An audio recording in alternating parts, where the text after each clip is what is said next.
Sorry about that. Sorry about that. Sorry about that. If anybody has not already seen it, we're gonna start it over. We're gonna go fresh. As everybody's coming in, filling up.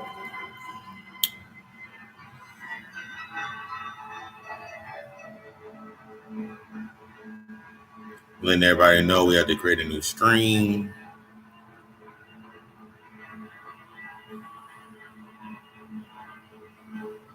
As you come in and say Ashe, so you know we're back online. The what's called it wasn't working. But this is the stream. Basically, I'm gonna start over so we can get everything new for anybody that comes in after us. As you come in, drop that Ashe, let me know you're in the building with me. But the aspect of going into the main aspect, key focus that I was talking about was the aspect of Africa. Going back to Africa is not going to unify anything. Nothing that we're going to do on this level, based on the emotion and based on the ego, based on that emotion and based on that ego, it's not going to set any precedent for anything. It's not going to set a precedent. It's not going to set a motion and a grand gesture that, oh my God, we're all going to go back to Africa. Oh my God, we're all going to go back to Kemet. We're all going to go back to wearing dashikis. It doesn't matter what you're doing on this level.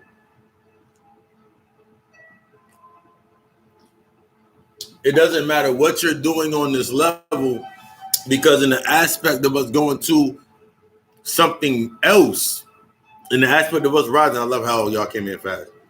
The aspect of us going to we're going to a whole nother system.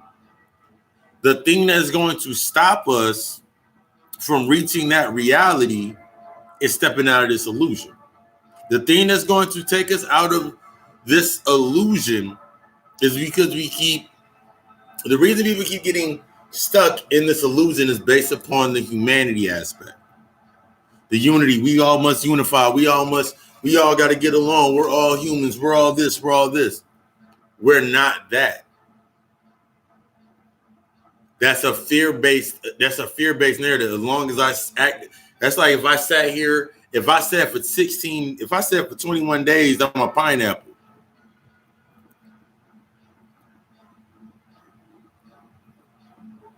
That's not what I am. Your mind, and this is about going to understand when I talk about emotion. When you look at that emotional piece, when you look at the emotional aspect of it, your emotions lock you into a space. Your emotions lock you into a mindset. Your emotions lock you into that mindset based on your ego. Your consciousness is still trying to stay alive. Your consciousness wants to thrive. Your ego wants to thrive. You want to be able, that's why when you look at the aspect, as we were going to, the things that we're looking at on the pretty pictures, the pretty deities, the pretty forms of the pretty part aspects of the energy that we're into, the pretty shit, that's what's getting you locked into. I was earlier today, I was looking into the book of the deities. I got a different one for like the aspect of each deity and how they break down. There's a light version, and then there's the dirty gritty or the primordial energy of what it is. Take Medusa, put Medusa into your head. Most of us have studied the history of Medusa, and we understand it was talking about the African woman and her locks, our queens and our goddesses and their locks. But that's based on the aspect of taking something out of an understanding based on making it easier to see. Remember, everything at this level has been put in a position to be easier to be seen. So it's easier. So it's easier for us to let go of Jesus because it has the face. It's easier for us to let go of Jesus because he has the white man's face. Fuck Jesus. It's easy to let go of Jesus. But when you study the Gnostic text, you'll rock with Jesus. Because Jesus, in the Gnostic text, Book of Thomas, the True Book of Ephesians, all these other books, you understand Jesus. You have to get into that. You have to understand that during that priesthood phase,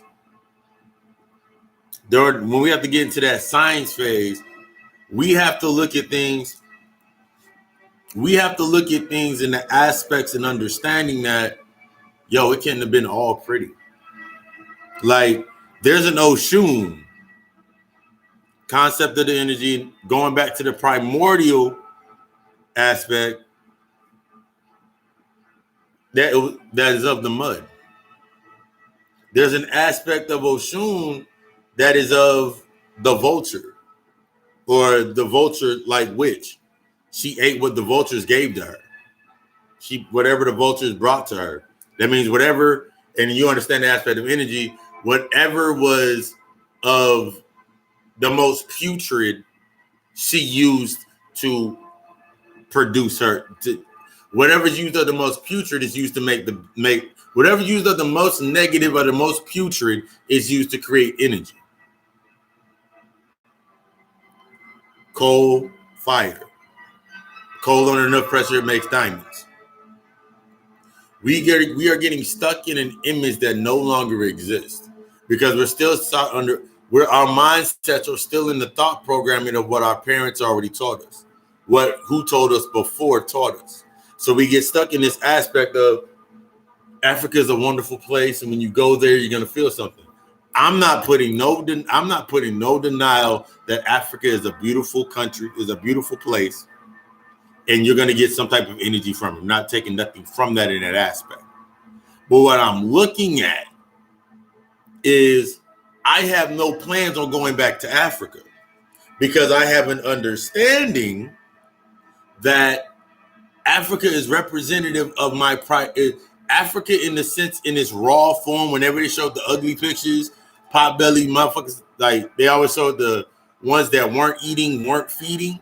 When I started seeing that, I was like, if those kids aren't feeding, how they got them? What are we doing? What are they doing with the 75 cents a day? But the cameraman can go over there and take the pictures. Instead of us sending the cameraman over there, and I thought this when I was like 9 to 10. Instead of sending the cameraman over there, why don't we send the money that we're spending on the equipment to be sent over there? Certain things just don't add up. Get into that 23andMe, that 23 thing. I give you the knowledge saying there's 23 deaths recorded in Africa. It's under the same line or the same thought process of me telling you Idris Elba has the virus. It's the same thought process as me telling you that. But in that same light, the first case, some Chinese scientists came up and said black people can't even get it. It's tugging at your emotions. There's shit that, like, this is just an outer reflection of shit that's tugging at your emotions. Shit that you can't even, if you have not gotten to the point where you're able to create the scenario in your mind of going without it, think about going without something. You think of automatically the worst case scenario. And then the worst thing can happen. Automatically before you step into any situation that you step into. You think about the worst case scenario. And you imagine how you're going to feel when you get into that worst case scenario. But then we've been taught, and I teach in my classes, you have to train yourself to visualize the worst before you start visualizing the best. You have to start visualizing the worst before you visualize the best. We had the prophecies written in the Hermetic text and written in so many damn texts that prophesies, I'm going to give you something to think about. Someone says, if someone tells me, oh, it's God's plan. Someone to tell me it's God's plan.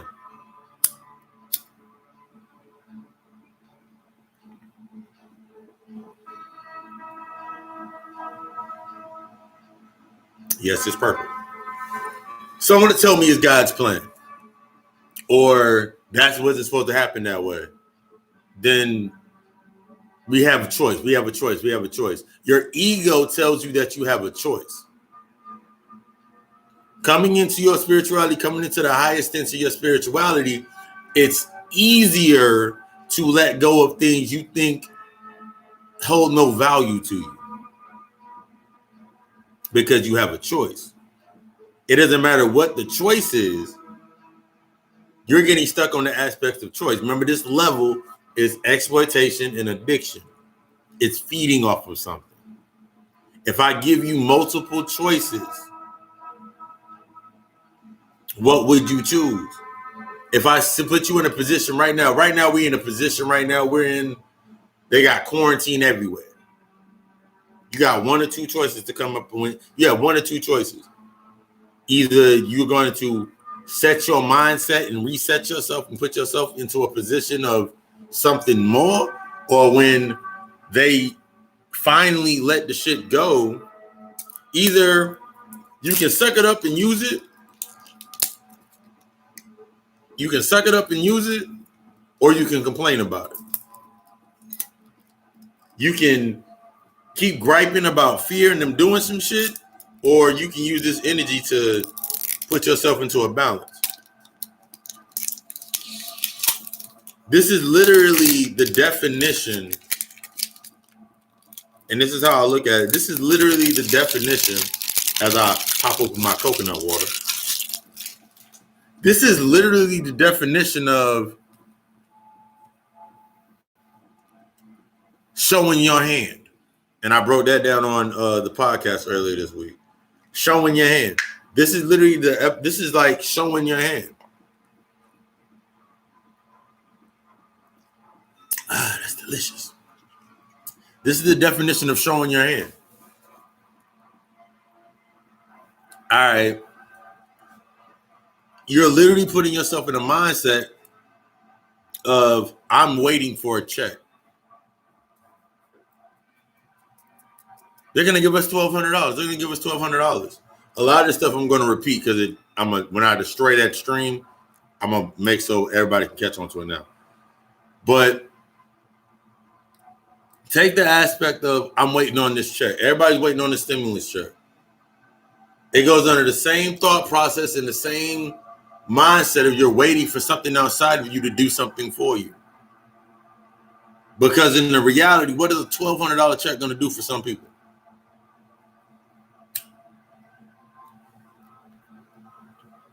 What is a $1,200 check going to do for some people? Nothing. You're going to get one $1,200 check. But if I pull up the information about Canada, they did their stimulus package, and they're giving it's an $8,000 stimulus package, and they're giving their citizens $2,000 a month for 4 months. Yeah, 2, 4. Yeah, for 4 months they're giving their people. It's something else. You're gonna go look at it. That's fucked up. They just put up a $200 trillion check. They just made a $200 trillion check for this, and it doesn't add up. At this level, we're starting to realize this shit isn't adding up. And for the ones that are on that frequency, they're like, that shit don't even it is not adding up. It doesn't matter. So what does it matter about going back to Africa? We need to go back to Africa and do what? What are you going to do in Africa that you cannot do here? We have to get out of the aspect. We're stuck in that sentimental. I call it the soul food. I call it soul food syndrome. And as a psychologist, I can do that. I call it soul food syndrome.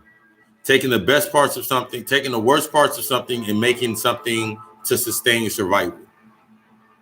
Taking the worst parts of something, taking the worst parts, and turn it into something else, turn it into something good to sustain or survival. We've done that over and over and over and over again. And it came to a stint of survival. But what we're getting stuck in is the knowledge that comes from every stint that we do this. Every cycle. Remember, it's a spiral effect. So when one person got stuck, you're getting stuck in the same exact shit. They just turn up the fear. The more emotional you become, basically, this space on that level is all owned, it's all controlled by the same entities to lock you into the space. So it doesn't matter. You can get a passport tomorrow and move to Africa. On the other end of that polarity in that space, now you're dealing with, you might not have running water. Now you might be dealing with freedom fighters and refugees and mercenaries. As opposed to here, it's hidden in plain sight.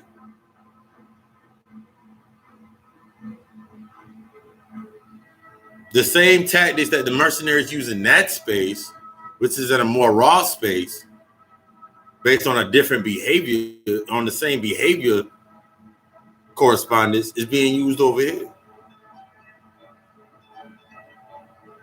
On a low frequency, nothing changes. It just goes from one side to the other. It goes from one side to the other.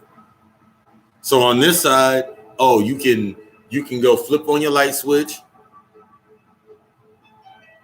You go turn on your water. You can go to the store and get some food. You can go do all those things over there.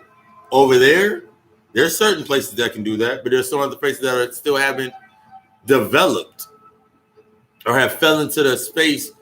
This is something you need to really think about. Based on our thought process, based on civilization, the materials, if materialism is the vex to spirituality, and ego creates that intention based on image, the more shit that you get, the more things that you receive, the more things that you get, the more things that you need, the more you need and want, the more you're going to need and want. The more you need and want, the more you're going to need and want. So if I'm in this aspect of understanding that we came from a space where I understand, and we understand that I did the studies, and civilization on this level came as we fell asleep. So that when we awoke, when we actually awakened, when we looked at these aspects of things, it would turn something on in us. It's not turning you, that's like I've said before, I don't give a fuck how they built the pyramids. I want to understand the mechanics of the pyramids and how it reflects to me. I don't plan on building another pyramid. I don't plan on building another great civilization in this space. But from what I'm learning from this space, when I go to that astral plane, when I'm asleep, when I meditate, when I project myself, I'm building my space up there to sustain myself in a higher realm. So then I don't have to spend my time in this space, because as above, so below. You got to understand the aspect. Your body never leaves this place. Your body never leaves the prison. Your body is the automaton of the prison. When you go to sleep, you go to the astral world when you dream. That's also where your soul goes. Your soul can leave the astral world, or it can get stuck there, depending on what work you put in. So you go to that astral realm, You sleep. When you go to sleep, wake up, you can go there. When it's time to go to the next level, your soul goes on to what you created on the other side, your next space. Outside of this, you escaped. The things based on your humanity, materialism, in the program on you is what locks you back down here. So you can get stuck in the astral realm and then you'll get sucked right back down here. Baby brain. So when someone put up a post the other day and was like, if you can have a light switch to break, if someone gave you a switch that you could reset your life, would you do it? I was like, nah, I don't want that baby brain. I'm not trying to come back here. So I'm not trying to make anything better in the concept of making it sustainable for me to survive. That's not what I'm looking for. I'm not looking for anything to make me sustainable to survive in this space. I'm looking for nothing in this space to make it sustainable for me to survive here. For myself. I'm not doing anything to sustain this space. When you study the Kemetic principles and aspects, the whole aspect of that was to show you that you're not trying to come back to this space. So we get stuck in an aspect. Oh, that's what it was. All right. We get stuck in this aspect of being stuck here, and then we're just trying to move around to nowhere. Getting stuck in a low frequency. I hope that it gets better. I hope that they give me a check. I hope they cut us that check. I hope they cut me that check. You just getting another check. Most the dead, the sleep, are getting a paycheck, are going to get another check on top of the check they've already blown away. No investment, nothing. All this money that everybody comes in every year based on tax time, stimulus checks, the stimulus check that Obama dropped off, all these little aspects is like, you didn't do nothing with that when you got that. So what are you going to do with this one? The same thing. It's the reason you can say in your head that you want to be a millionaire. Everybody can be a millionaire. Why isn't everybody a millionaire? Because something inside you says that you're not ready to be a millionaire. And you're going to look for every excuse that's possible to say, this is why I'm not a millionaire yet. Think about everything else that gets linked to a thought. This is the whole process about creating the scenarios to defeat the scenario so you can step away from it and not need it any longer. Take the aspect of you can be a millionaire tomorrow.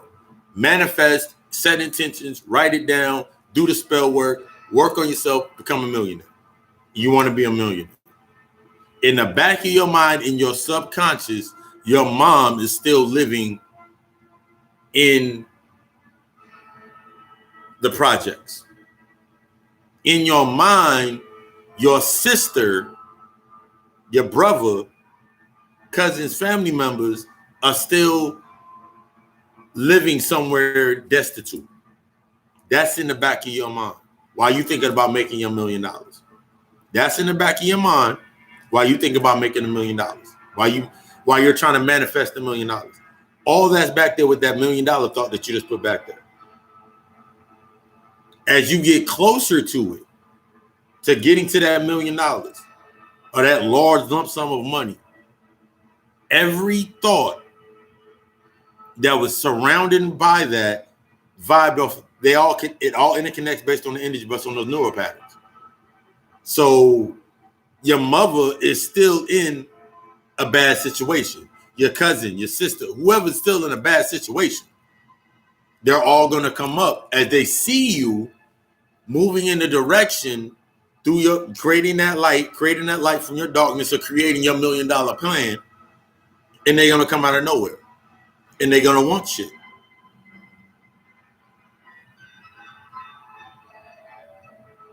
You see how all that connects together?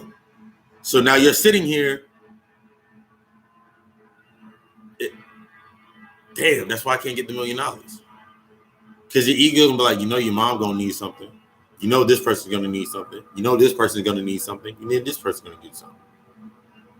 The unity with your own energy source, the unison of your energy, your power running through you, doing what it's supposed to do to unlock, to take you to that next level, is locked off by the windows and the conduits that are still present in your life that you feel that you still need, that you're still attached to, whether it's on a negative or a positive accord. That's why it keeps replaying itself. The things that come into our sights, the things that psychologically come into our minds, into our psyche, are still there.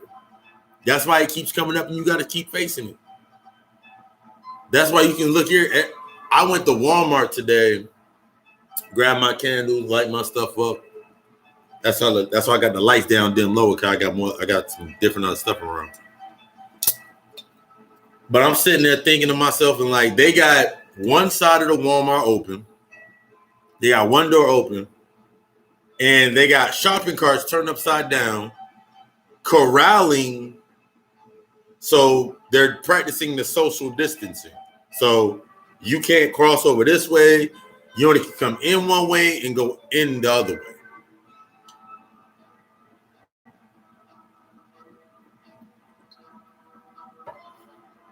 I went in, got my stuff, got my pistachios,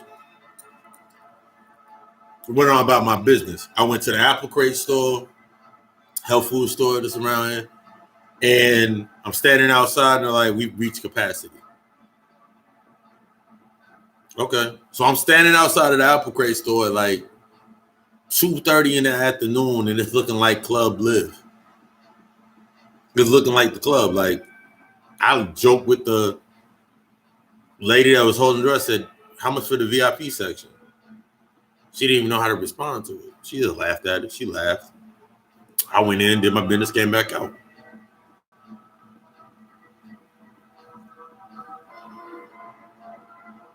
My mindset is not in this space of trying to regenerate anything. It's going to get better. It's going to get better. It's going to get better. Let's just hope it gets better. Let's just hope it gets better. That's your ego. Your ego based on the humanity. That humanity aspect, that human concept, that unity concept. We're all going to come together and we're going to fight this. Now everybody's locked in the house. I've been outside. I go outside every morning. I go outside right before the sun goes down. I go outside and ground myself. I do everything that I need to do to keep myself in charge, to keep myself in alignment. I'm not thinking about nobody else. Neighbor come out, but like, you outside? Neighbor came out, said, you outside every morning, you doing you do your things and da-da-da-da. Yeah, stay to myself. I'm not involving myself in aspects that no longer suit me. I don't put myself in thought processes that no longer suit me, because that's what slows you down. That's what slows down your intention. The more stuff that you let in, put the thought process in how your ego works, based on spirituality, based on your ego. Because a lot of people have said that you need your ego to survive, and you don't need your ego to survive. Your ego needs you to survive. So you like to make it like you don't need your ego. Your ego puts you in a position of your ego puts you in a state of presentation in images. Remember, I tell you, you get stuck on the image. That's why it's easy for you to say fuck Jesus, but they show you Allah, the prophet. They show you the prophet Allah, and they got Minister Louis Farrakhan on the screen, and you don't hate it just as much. Because they gave you a different image in the same. They gave you a different image in the same space. Something else to look forward to. They give you a different image to look forward to. Just like the Harriet Tubman movie, I haven't seen it. That was just like the Harriet Tubman movie. I never wanted to go see it. The Madam C.J. Walker joint, I'm not going to watch it. Because all I got to do is go look at the comments on my Facebook. They tried to make the black man look like he was incompetent and this, and this, and jealous and this, and this. stemming that energy. That's what they do it for. Setting you up to be emotionally attached to something, making a feeding tube. So if I sit here and tell you they're going to start doing the testing in Africa, they're going to start doing the testing and the treatment shit in Africa, that's 23. That's the one half. That's the knowledge. Hit them chromosomes, stay attached to you. And then you get upset why they keep doing this shit to Africa. Africa needs to unite. We need to unite with Africa. Another protest equals another feeding tube. You become a feeding tube to everything down there. When you allow your emotions to go unchecked, that's how you become the feeding tube. When they know things when they know something, if somebody knows something that can get to you and doesn't have the same moral balance as you, or the same moral compass that you created for yourself, if you're going by a moral compass outside of the moral compass that you create for your God self, you become food. As a God, you create. You are the creator, and you are an energy. In consciousness, once you realize that you are the energy, you are the creator. In consciousness, that's when you create, to generate, operate, and destroy. You become the God, masculine, goddess, feminine, on this lower level, but they're androgynous, because you become imbalanced. As a God, you become imbalanced with your masculine and your feminine energy and aspects. And as a goddess, you became in that your feminine and your masculine aspects are becoming balance. But here's the thing. When your emotions are going on chance and you're going based off of your urges, there's a lot of our queens right now that are still basing, since you came up in a patriarchal society, you automatically activated your masculine archetype of energy.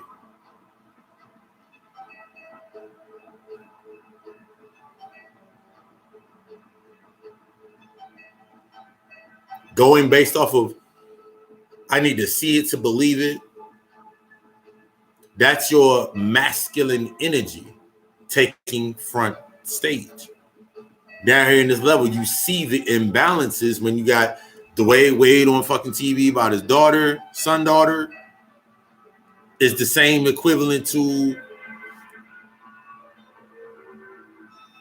Caitlyn Jenner or whatever the fuck. I don't even remember what his name is anymore.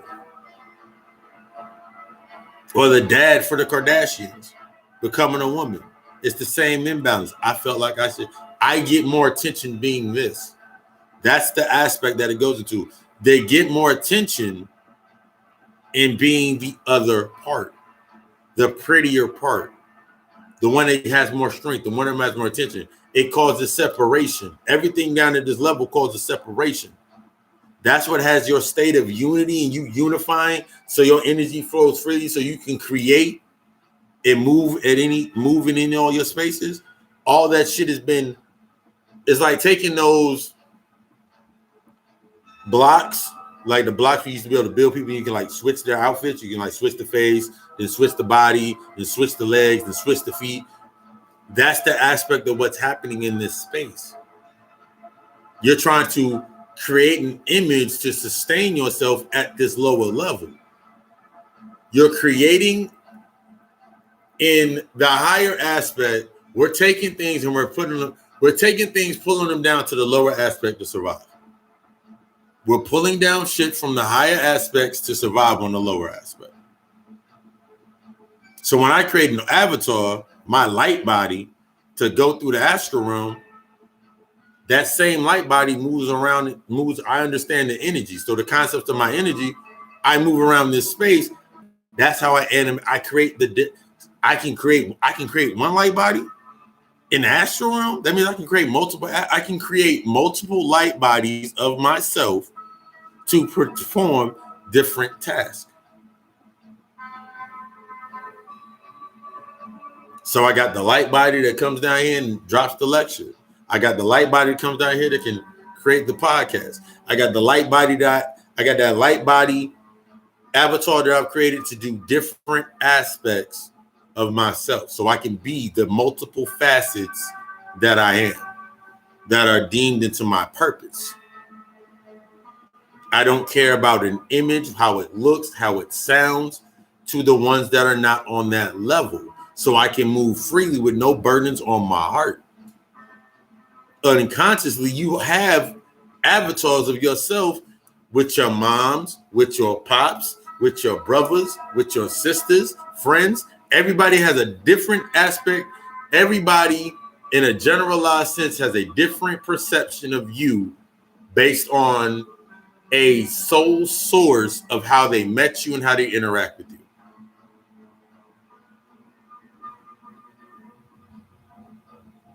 That's why you can be that aspect taken into the higher level. You can be whatever you want. You can be whatever you want. But you must accept, when you go into that space, you must accept everything that comes within that space, in that territory of that energy. You must fully accept it. The good, the bad, and the ugly. We get stuck on image of looking great. See, yeah, we always were gold. We always did this. We always were. No, we weren't. We were monsters.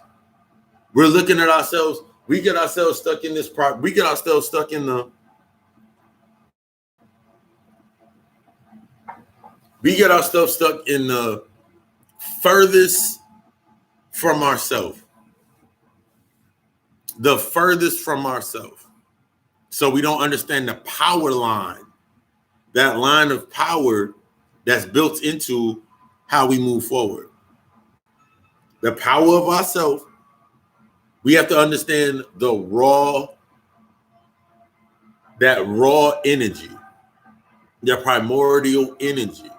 When you look at a good thing to look at is the Necronomicon. Necronomicon and H.P. Lovecraft. He does a lot of the breakdowns through his channels, through his dreams. He did a lot of breakdowns based upon the primordial energy in itself. So when you think about, and he brought him into physical form. So when you think about Cyclops, that's the third eye. You think about, you think about Cyclops, you think about the third eye. You think about Hercules, his mother, she was about the heart, always about her heart. Her son was her heart, assisting her that strength. You think about Hercules, you think about power, that's your solar plexus. You think about the underworld, you think about Hades. All of these things are primordial aspects, the primordial aspect of the energy that you are in tune with. That's why when you look at a lot of the cultures based on Africa, Santeria, all these, the Congo rites, they're Patreons of a different aspect of the energy in a different time space. And it became, when it got corrupted, it became based on classism. It's all one energy. So the compartmentalizing of it based on a classism system would be like, that's what caused, if I got the information you got and you got the information I got, we have the same information, but I've built a culture based off my identity, based off my space where I'm at. And then you build your identity and your space based on where you're at, using the same information and knowledge. And you built everything that you built in your world, in your space where you're at. And I build everything in my need where I space and where I'm at.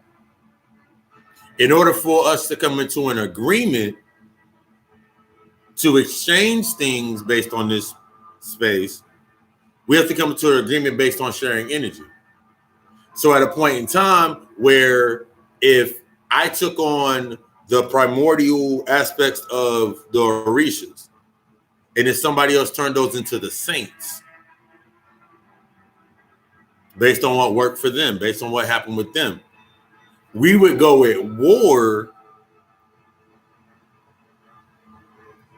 based on our principles. We would engage in that debate, that conflict based on our principles. And then that would show who was the strong, that strength, that energy to that. But it was never intended. That was intended based on classism, based on taking over. Because you get into a space, pretty soon you want to destroy something else to move somewhere else. We need more over here. We need more over here. Down here at this level, there's not more space. The space is getting smaller because the power source is weakening. The more and more we come into consciousness, the more and more of us that are awakening coming online, it's causing this space to shrink. It's causing the space to shrink. It doesn't have what it needs, so it has to reset. So that was the whole process. When you think about isolation, quarantine, if they ain't outside, they can't touch shit. We can do whatever we want if they don't go outside. We can do whatever we need to do outside because they can't go outside. Because they're still under our laws. They're still under our rules. They're still under our thumb. There's motherfuckers right now that are panicking that they cannot go the fuck outside. Why? I got a balcony. I can walk down the stairs. I can go stand in the sun. I can open up my windows, let my light in. I can meditate. I can do everything I need to do in my space. I have all the room and all the time in the world to create. Because I said, I need to get something better. But I'm taking accountability and responsibility for what I'm doing. Some people are not. The aspect of actually taking that true accountability and responsibility for yourself, to get yourself in alignment, to get yourself and swallow your pride and not allow your ego to say you don't need to change, you're good the way you are. You get stuck on images. I can put up this face forever. I can smile in everybody's face. So you're giving images on, that's what depressed looks like. I don't show any of those symptoms, so I must not be depressed. Yeah, you ain't depressed, you good. You just like staying at the house by yourself in your bed until 3 o'clock in the afternoon and watching and binge watching TV all day.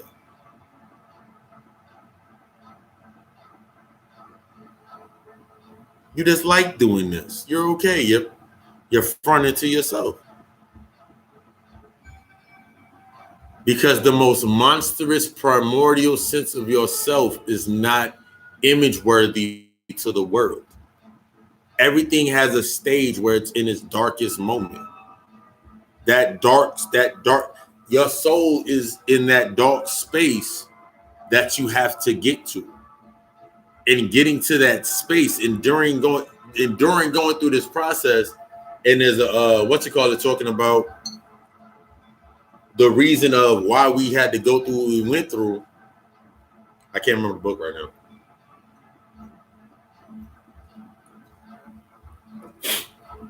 But I give it to you like this. If, I've said it before, if everybody was conscious, everybody was awake, everybody was on the same wavelength, we were all doing the same shit, how would you know you were conscious? How would you know you've earned what you've earned? This whole process is about you earning your wings, earning your right back in that, earning your way back into heaven, earning your way back. Every story, every mythos that is talked about coming from the bottom and then rising to a certain aspect, the whole aspect of it is being pure of heart. Almost every story and almost every mythos talking about a hero rising and being pure of heart and being a true hero. What did you think the pure of heart meant? The pure of heart meaning there was no burdens on your heart of the things that you had to do to get to where you had to get to. We're not looking at the aspects of what had to be hurt. Because if you're looking at the aspects, when you look at it based on the ego about hurting something, if your mother is okay, your sister, nephews, they're okay. They didn't get hurt in the crossfire. And I told you, I'm going to give you this button. You got to press this button and you get a bill. You're set for life. All you do is press the button. and it takes away one person's life.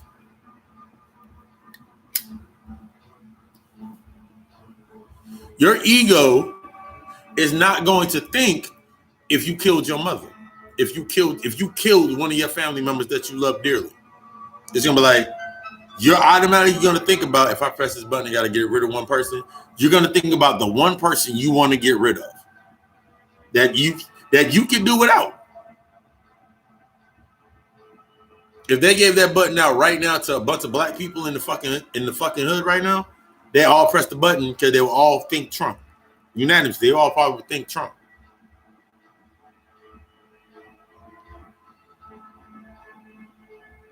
But what if I said, here's that same button. If you press it, one of your loved ones die. Could you make that same choice? Could you make the same choice to press that button to get rid of one loved one or a family member? I won't say loved one. I'll say one family member. Could you press the button? If it meant a better life for you, and you can do whatever you want with however you do, making a better life for yourself, could you do it? That aspect is what ego does. That's the aspect of your ego. The reason you can't step forward is because you fear all the things that you're fearing have a lack of understanding of its purpose. Is exactly why you can get stuck in the same space. Is why they can tell you, go back home. And then you'll fight tooth and nail like, I am home. It's a low vibration. It brings you to a low vibrational thought. I'm home. You're still foreign here. The only thing that belongs on this realm, in this level, is the body that you're in. That's the only thing that survives here. And the only way that it survives is based on you invoking your energy into it.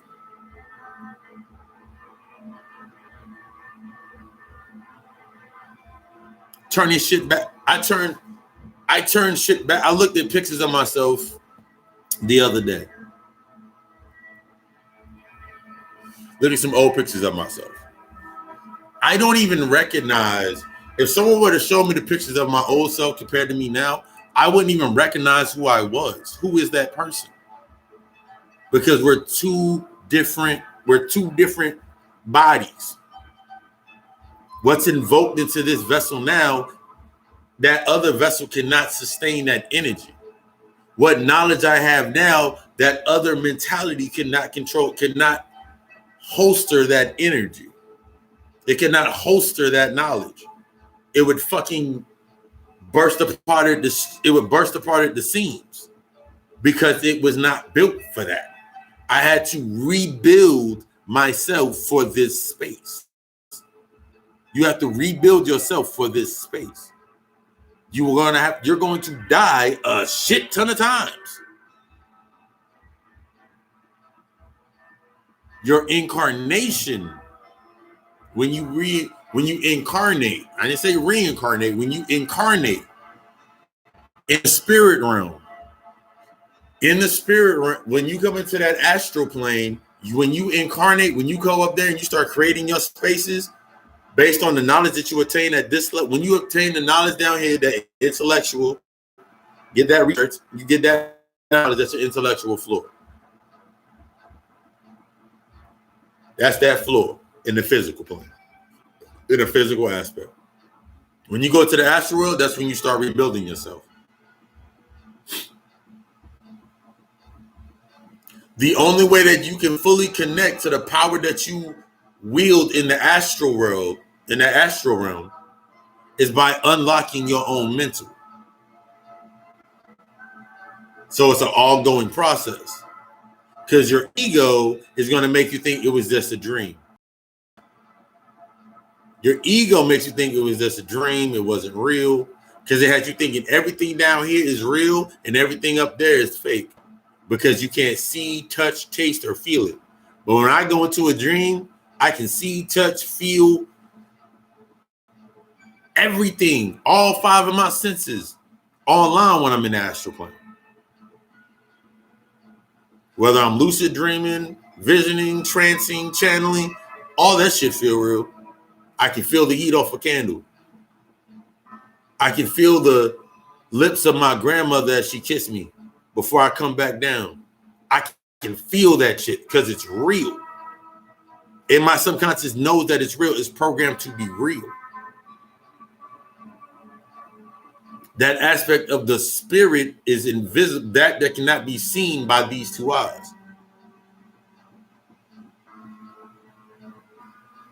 Got to turn my third eye. I had to turn this on. I had to turn this on. I had to become the Cyclops, the king of the land, the man with one eye is king. I had to become the king in my land. I had to become the king of my underworld. I was chained up in the underworld. I'm free. I'm the Titan roaming around in my underworld. I'm Hades in the underworld. Understanding these aspects of yourself to unlock your energy, because it's all energy. The Orishas, Congo rights, they're all energy. They're all aspects of energy that you tap into that are on you.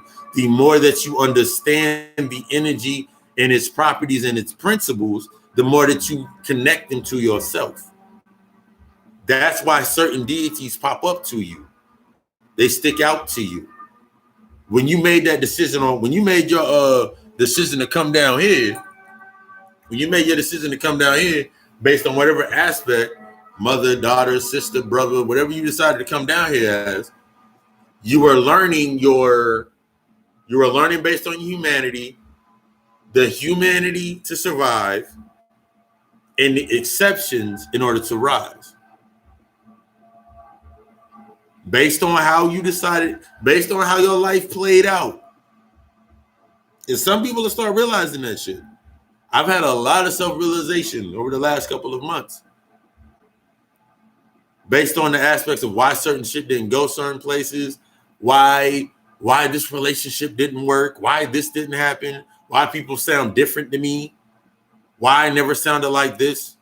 When I went back the other day, I was cooking, chefing up some vegan cuisine and whatnot. And I had a thought process. I remember when I was 10, I remember I was like 8 or 9. And I remember being down in my grandmother's house with all my cousins. And I remember we were playing football, like, because she had like that big ass, all that land. And I remember we down there playing football. And I remember like, I was sitting there, start breathing all heavy. And I thought I was a robot from the age of fucking 6 to probably 10. I was like, I need the sun real quick. I need to charge in the sun. I sound like the nigga off a fucking 40-year-old version, the white boy 40-year-old version. I need the sun to recharge. Somewhere in my mind, my ego defended said, maybe you're not normal. I knew I wasn't normal, or I was always out. I knew I was always out of place. I always knew I was out of place. So in that aspect of me always being out of place, when I had that thought process, like, and then doing the study about when I go into the sun, my skin, my melanin rises. When you get darker in the sun, that is the aspect of the melanin that the melanin that empowers you comes to the surface to gain that energy.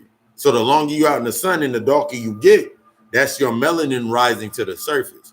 Everything that's on the surface of you right now, that's why in the wintertime you get a little bit lighter, because all your melanin is went into recess. It's went into hibernation. And then when it gets hot again, it rises back to the top.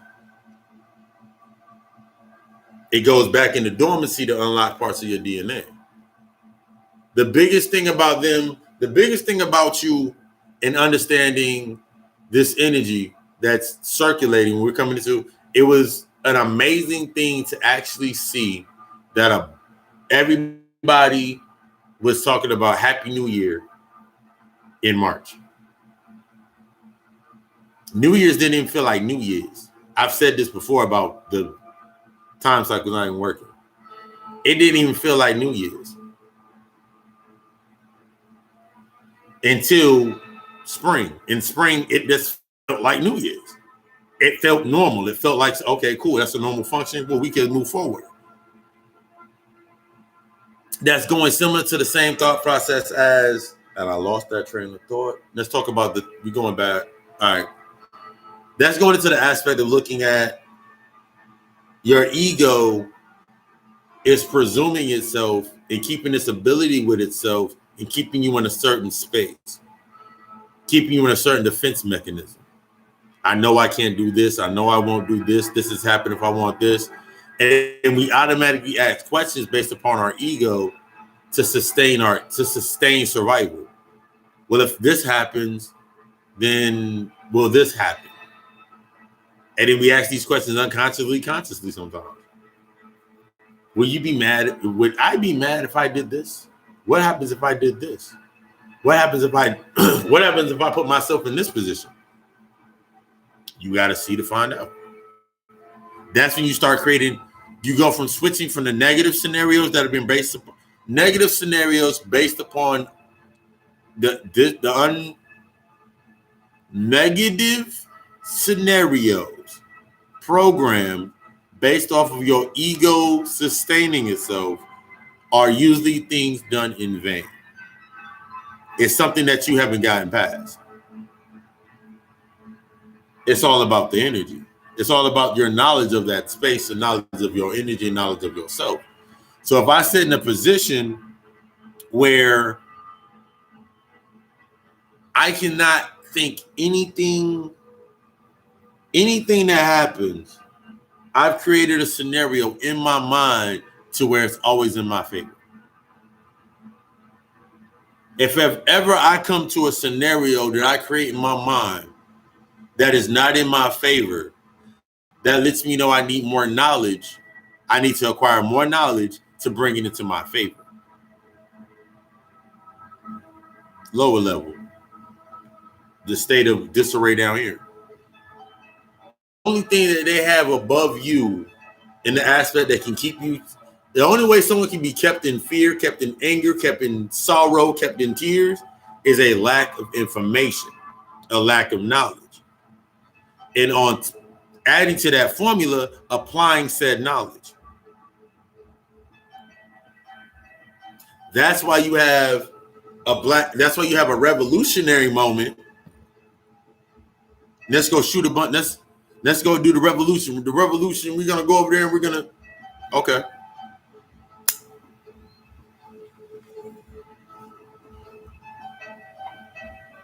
The greatest thing that they have on their side is you'll sit there and say, I'm gonna go shoot me a white boy.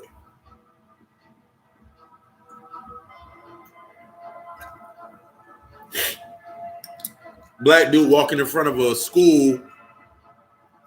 White dude walking in front of a school with his thing hanging out, and a black dude beat his ass. Everybody, yeah, I would have did the same shit. I would have did the same shit. Okay.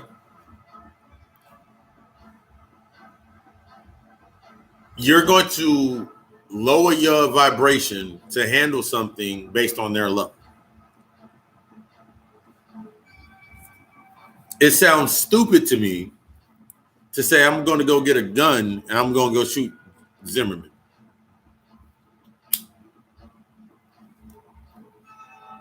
It sounds stupid to me that I'm going to go grab a gun. I'm going to go get a bunch of guns and I'm going to run downtown to my police station to open fire. Their thing is guns. Their thing is physical. Their thing is physical.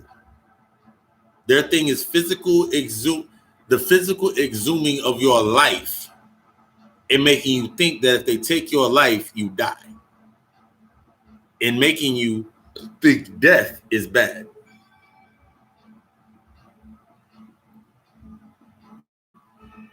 That's their thing. The biggest ploy of their deception is making you think that they make guns. Okay, they make guns. Hell, they got some guns I ain't never seen before. Hell, they got guns that they haven't put out to the public, but I can see on Call of Duty every fucking day.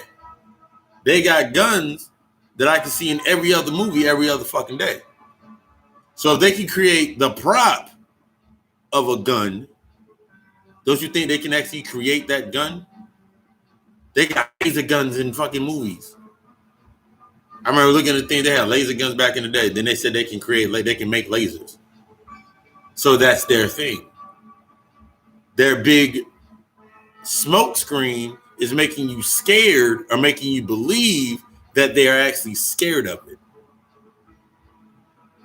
If all they've ever done was hunted and gathered since they came out of a cave and advanced themselves in weaponry, and they've been given weapons, and you look at the history of the Moors, and they had weapons on them, but they never had to use. They had the weapon just to use just in case, but they never used the weapon. And then you go look at the Voodoo and the Haitians and how they use their own energy. And then you think about Bruce Lee, and Bruce Lee got a lot of his energy. He scripted everything off of the Kemet martial arts system. That's why his name was Bruce. In that aspect, like you start thinking about that aspect, what are you gonna do with the gun? You go getting a gun to go protect your family, protect your house. It's the same thing you're gonna do with the $1,200 stimulus check. It's the same thing. You're just prolonging your existence in a space that's not meant for you. You're just prolonging your existence in a space that isn't meant for you.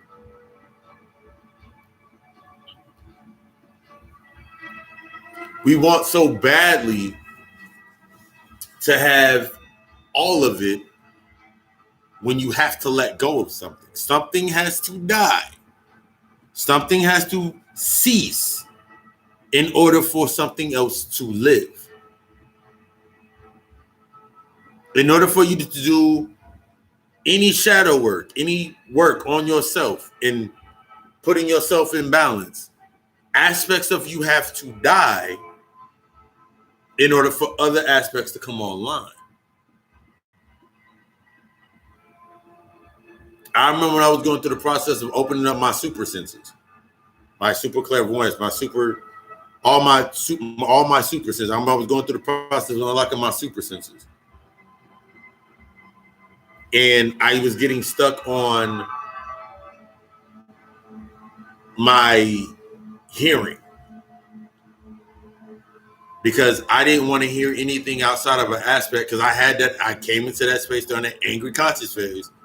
I came into that aspect. I didn't want to hear anything that wasn't black, because I battled based on emotion in my ego earlier on when I was dealing with finding out who my real father was, and my real father was from the island. My real father is from Puerto Rico, Taino, and he was Taino and Egyptian. That was the bloodline was there, but I suspended the whole aspect of being anything tied to the culture of being anything African.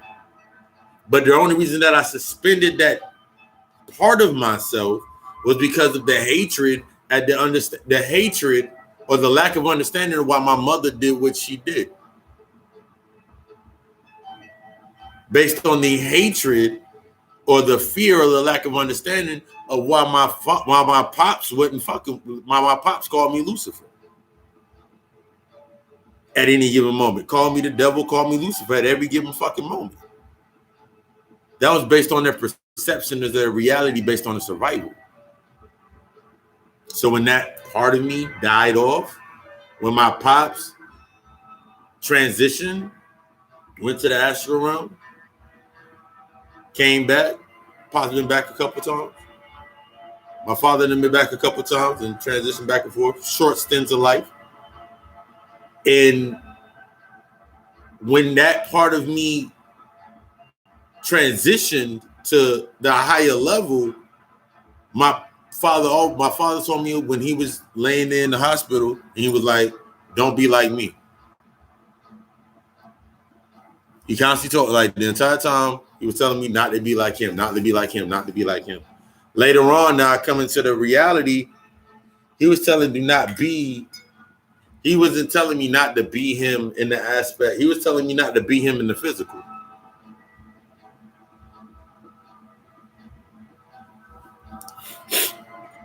But my ego had my mindset stuck on, I have to avenge I have to avenge my father. And the only way to avenge my father is to become my father in retrospect, in unison, in order to gain the strength, because I was still on that exoteric external, to gain the strength to avenge him. We get stuck in the aspect we're becoming something else, or we're allowing something else outside of us to avenge something for us. That's why somebody can say something as, we're using certain people when they're in certain aspects of their consciousness, and they be like, oh my God, or Batala's on my head, or Shun's on my head. They're mad at me. They're upset with me. The ancestors are angry. The ancestors are angry. At this point in time, you sound like a fucking idiot saying that the ancestors are angry at you. Because in order to become an ancestor, you are their fullest embodiment of the energy of love. That's the only way you can be an ancestor, to understand the perspectives. Because you're still stuck. Guess what you're still stuck in? You're still stuck in the lower realm of a God that was created, a deity that was created on a lower level, a jealous God, an angry God, a vengeful God. That's why a lot of people that are shifting from their aspect, I had to go get them, by the way, are stuck in the aspect of looking at themselves based on the context of switching from religion to African systems or African spiritual systems. All you're doing is switching, turning the angels from religion into your ancestors. You're turning the Jesus and the devil and the God concept into Set, Horus. You're turning it into a Batalan or Shun. You're just switching. You're still on the same frequency, following, and that's replacing something. So you haven't changed anything. That's why your life hasn't gotten any better, because you still haven't got the point. Yo, that didn't work for me. I'm gonna go do this one. And that's why you have certain people that are certain motherfuckers are sitting here and hit you with that. Yo, you got to get initiated to get to this, son. And that might be for you. And I always say to people, it might be for you, that you might need to get initiated into some shit. But for ones that feel that shit, think about the shit that you can do on a regular basis. Just think about the shit that you can do. Think about your abilities. This is how you got where you start is where it's at. Where you start is where it's at.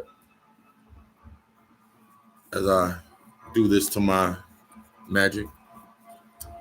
Where you're at. You have to start where you're at. So imagine all of your abilities and what your abilities that you're able to do. Whether it's to do art, create music, create crafts, blacksmith, whatever you're able to do, your craft and your abilities that you came into the fruition of what you are. Let's start at the basis. You are a nurse. You are good at healing. You're good at nurturing. You're under the healer. When you look at these archetypes, when they broke it down, healers, farmers, because you were good with the earth. And that's the same basis when you look at earth signs, good with the earth into that aspect. Art, knowledge, priesthood, all these different aspects. You look these down the line. Those are the things that you're connected to. This is also how you would access your Akashic records. The things that you're good at are one aspect of tapping into your Akashic records of what you were in your past lives, and the things that you hate the most. This is how it switches. This is where it gets very tricky. The aspect of the thing that you don't like the most. You need to find out why you don't like them truly. I don't like country music. I just don't. It doesn't hold a rhythm to me. I don't like I can't listen to country music. I can't listen to metal. I can't listen to certain musics because they're at a lower level.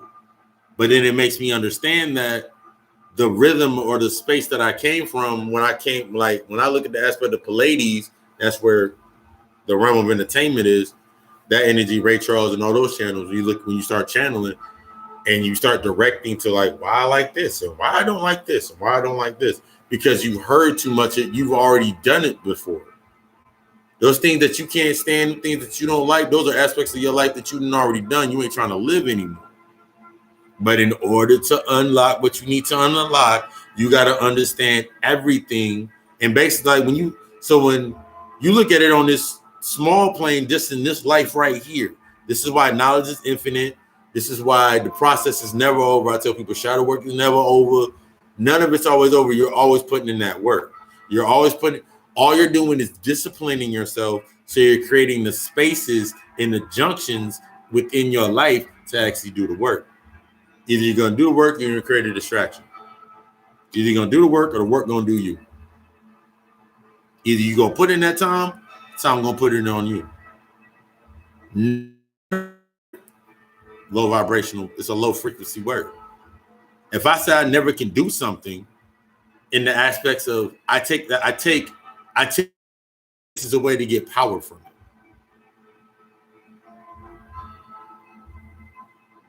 If you always saying you're not going to do something, you're never going to do something, you take away from the aspects of understanding it. So there's nothing I will never do in the aspect of obtaining the knowledge of it. Because I understand that you got to put yourself in the mindset that the only thing that's important that I get more knowledge. Nothing else matters outside of the knowledge.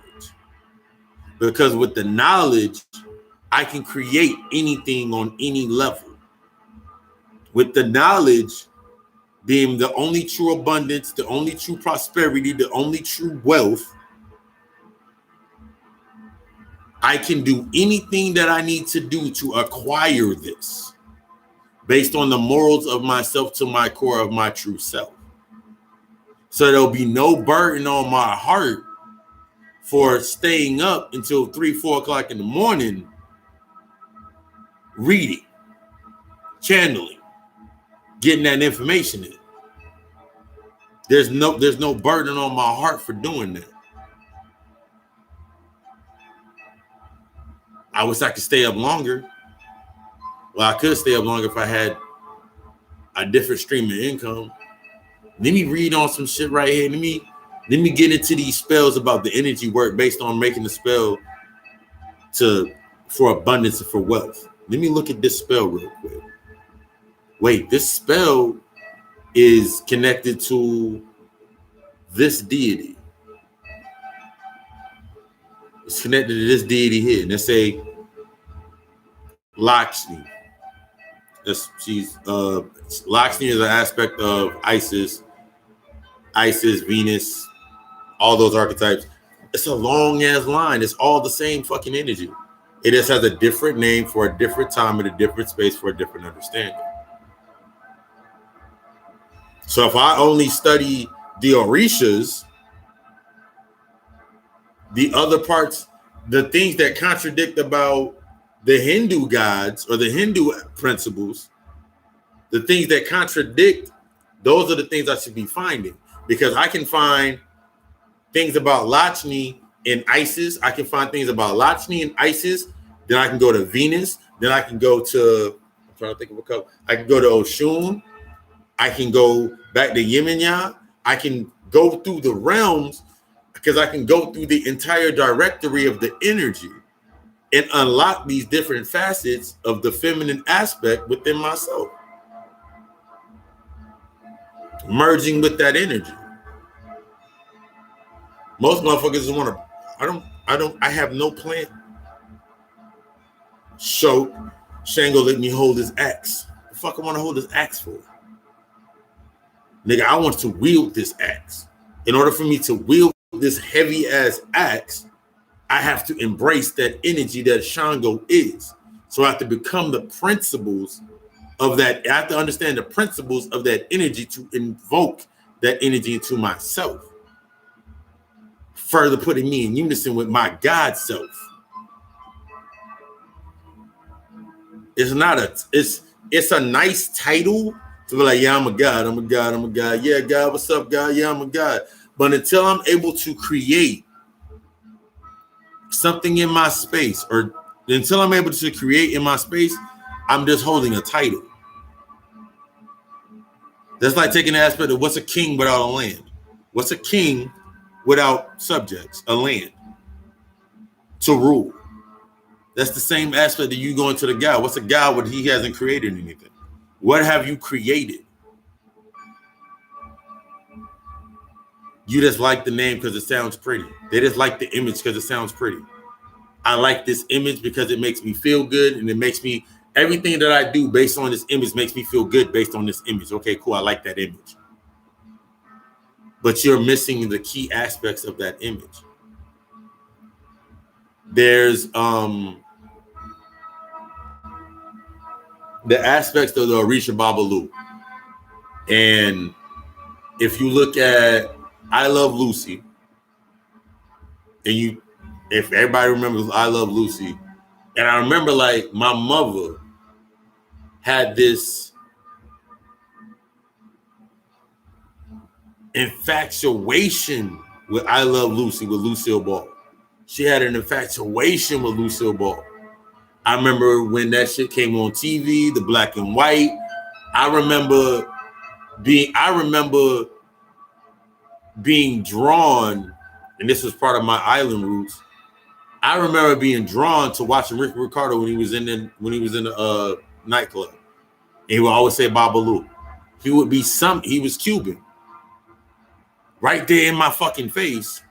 Then I realized when I went back to study myself, study my life, I was like, wait, I've always been around my shit. It's always been there playing itself out. It's always been out there playing itself in front of me. The reason that I like the same reason that I like fucking Scarface. This is how you grow your interpretation, understanding yourself. The same reason I like Scarface, Cuban, came up, all this shit, aspect of rising until he became the enemy. He was the set. Scarface was the set archetype. His best friend and his sister, that was Aset and Isis. That was Aset and Asar, or Horus and Isis and Osiris. Scarface, he became the dark. The only thing that gave him power was the white. I'm in love with the cocoa. That aspect. So I took that aspect like, wait, that's why I like that shit. That's why it resonated with me. Something's always resonated with us, especially as a people, of the bad guy always winning. The bad guy. And then Set got killed by Sosa. Sosa was Osiris. That next energy, that next step. So I remember go back to that. So I remember listening to the Babalu, the Ricky Ricardo. So that shit was always playing in the background in the back of my head. But I didn't understand its purpose at the point in time. I remember my grandmother, she was in love with Bewitched. My grandmother was in love with Bewitched. She loved Endora. Endora was the mother. She loved Endora so much, Sam's mother, so much on Bewitched that when she had my aunt, she had chinky eyes. So my grandmother, which was heavy into voodoo, heavy because her roots were from New Orleans, heavy into that, she unconsciously understood she was still using her rights within when she came into, just like when you look at a lot of the cultures, like Santeria and the Saints, and you look at a lot of these cultures, when they created these pantheons, they used what was there to hide theirs in plain sight. So when you look at the saints look at the attributes of the saints, and then you see the same attributes for the saints or the same attributes within the Orishas. The same attributes that are in the Orishas are the same attributes that are in the Congo rites. The same attributes that are in the Congo rites, they were used coming from Kemet. Then you look at these aspects and go further and further back. Then you look at the mythos for the contradictions. You look at the mythos of the Greek gods, the pantheon of the gods. They all have the same exact attributes coming from the same space. And then you think about the mystery system, the original mystery system that was built, like that when we built as we came down, and you went through this whole entire process for yourself. Like at a certain age of 33, at that age, you were told that everything that you have just learned, every aspect of every god or deity that was created for your understanding, that's you. So then you spend the next parts of your life coming to terms with everything that you just learned is now you. So now you're understanding, I have to let go of certain aspects of myself in order to become this energy. That's why I said last week, there's a shortcut, and the shortcut is serving a pantheon.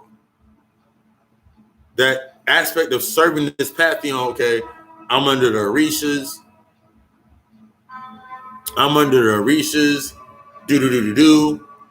This is the attribute. I'm going to go do this for Oshun. I'm going to do this for Obatala. I'm going to do this for Shango. I'm going to do this for Yeminya. I'm going to do this for, and the list goes on because you subjected to that power source. But on the lower level, these energies or these entities, they were never meant to be called on by the masses. Heard? This was never meant to be given to the masses. Everybody, when you look at that, every village in the child aspect, when you look at that, every village had its own set of stories. Every village had its own set of stories. So tuning into that story, power structure. So what's happened is, if I take this power structure right here and I take all of this right here, it's only meant for a small a selected few, and I take it out here, I take it out of the context of what it's supposed to be doing. So it's supposed to be feeding this space. When you're creating your energy, you're feeding your space. So when you're gaining your knowledge, you're feeding your space. You're feeding yourself. You ain't feeding. This isn't for everybody else. The thoughts that you have, the ideas that you have, the things that you want to. This is the biggest thing where a lot of people get stuck on the aspect of trauma. I always say this about trauma versus your intuition. Being bonded based on your trauma will leave you connecting to things that no longer serve you, and you'll put yourself in a rut. Either you'll be going too fast, or you'll be going too slow. You'll be going too fast, you'll be going too slow because you're out of balance. You're out of balance, so you're out of balance, so you're either trying to slow down where you should be speeding up, and speeding up where you should be slowing down. I use this analogy a lot, and I tell this to a lot of my clients.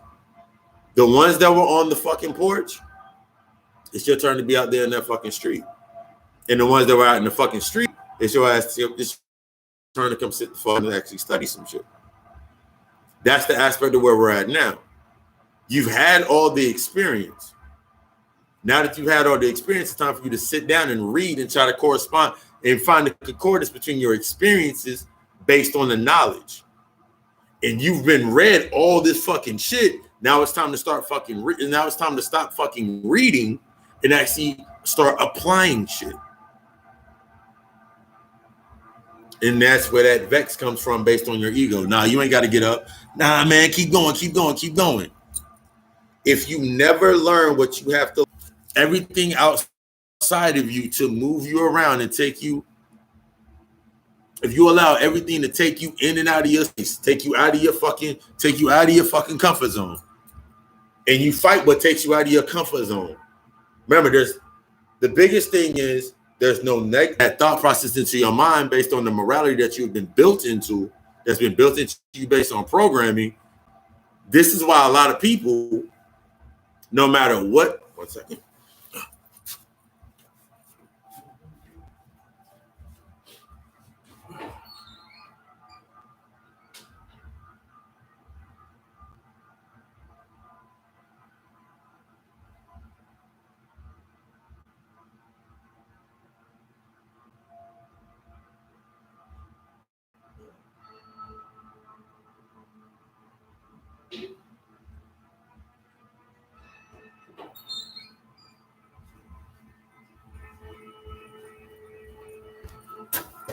Oh shit. All right, I'm back. This is why a lot of people in certain aspects of themselves, they find themselves lost when they come into their consciousness or coming into their alignment. Because there's aspects about them that they're not willing to let go of based on what it is. You have one or two choices in every move that you make. I use that analogy all the time. If you walk into your house right the fuck now and you see your best friend with your man in there and your man in there going in your bed, you got one or two choices. Either you're going to join in and coach or you're going to walk away. Either way, you're going to learn. You learned everything you needed to learn in that space. Am I going to stay here and coach and get me some pleasure, or am I going to step away and learn not to learn from what the fuck I just seen? So that goes into the same aspect of you bringing yourself in unison in that state of the union of yourself. You know exactly where you need to be at. You know exactly what you need to study. You know exactly where you need to go.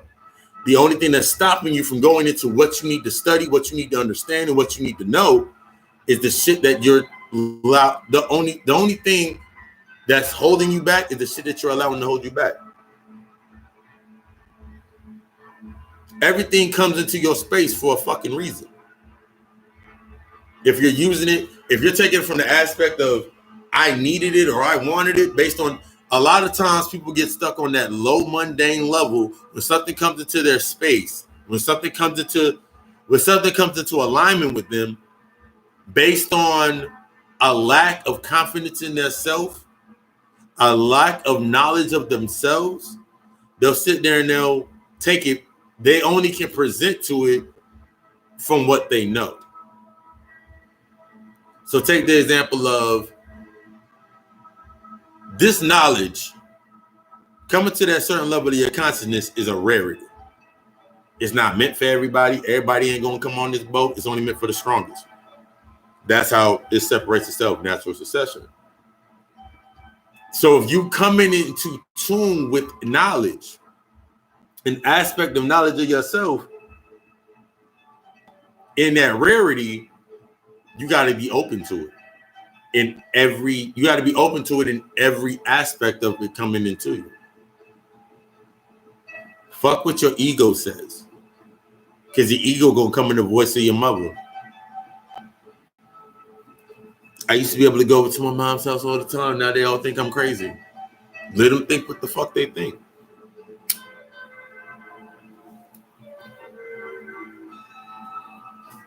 You cannot control the perception of others at all. You cannot control the perception of others. This is what builds your confidence. Arrogance is based on intellectual to being like, I'm this and I'm this and I'm this and I know all of this. So you don't need none of this because I have this. And you have to, what happens is a constant reassuring based on an empty conduit or totem. And how do you connect the things based on perception? Remember, at low frequencies, nothing changes. Shit changes, but it doesn't change. It doesn't evolve. It changes, but it doesn't change. It doesn't evolve. It doesn't move. It doesn't change. And you can find yourself stuck in that time loop of the shit not changing and not going anywhere. And then it takes moments, like a moment like this right here going on right now. This in your life before. It's happened in it happened in your waking life now, and it's happened in past lives. This shit's happened before. It's just never come to this level because you're at a different level. You're at a different space. As you go higher, the aspect of time doesn't exist. Remember, in the spirit realm, time don't fucking exist. That's why they can give you the aspect of when they give you a movie, they give you a TV show, and you see them talk about nigga was in hell for 5 minutes, but when he come up here it was 5 years, because there's no aspect of time in the spirit world. There's no sense of time in the dream world. That's why whenever you go into a dream, I've interpreted a lot of dreams on that. They be like, yo, none of the clocks ever work in my dream. I tell somebody, next time you have a dream, focus on if there's a clock in your dream, focus on the clock. What time does it say? Every time I go in the dream, it says the same time. There's no aspect of time in your dreams. There's no aspect of time in the astral world. The only aspect of time is what your ego tells you when you got to wake your ass up in the morning, based on you having to survive in a space. But why are you waking up at that time in the first place? If you didn't wake up, what would happen? This is the reality. This is some of the hard shit. If you don't wake up at a certain time to do work in a space, what the fuck will happen? Bills don't get paid. Something doesn't happen. So look at the conduits that are in your space. And what are the conduits in your space that you have tethered yourself to give you power of what you're doing? Remember, negative and positive. Does it serve you? Does it not serve you? That's why the same thing that you'll sit there and say that you love or that you care about so deeply, and oh my God, I love it so much, but I love it so much. That's why you sit there and lock yourself down in that aspect of yourself that's lower than you. The shit really doesn't exist. That shit holds no merit or no aspect in your waking and you're going to yourself. Once you challenge, and this is the biggest thing a lot of people don't understand, coming into your energy, coming to your higher self. Once you are in a state of unifying yourself to your true self, the conduits that you have put in place in your life to sustain your survival in that space will start challenging you to keep you in that space. Once you are coming in tune with yourself, the things that once held a space or a conduit in your survival will challenge it will challenge you to keep you in that space. You the fucking coronavirus. The coronavirus is challenging those that have not put themselves in a space that they don't need the outside of anything. 90% of the shit that's happening right now with motherfuckers buying toilet paper and all this shit being gone, that shit you should have already been doing. If you were thinking in the aspect, I gotta make sure my family's good. I gotta make sure I'm good. I gotta make sure my family good, my family all right. You should have been doing that shit in the first place. You should have been buying your toilet paper in bulk, all your supplies in bulk in the first place. You should have already, it shouldn't take, this is how that works. It shouldn't take a problem or an issue to arise for you to do what you're already supposed to be doing. If you are already doing what you're supposed to be doing and it's really working, you won't have to do any of the shit that you're doing. Now, would you? Accountability and responsibility. So we fell under that mind control, that programming I was looking at the definition of mind control. And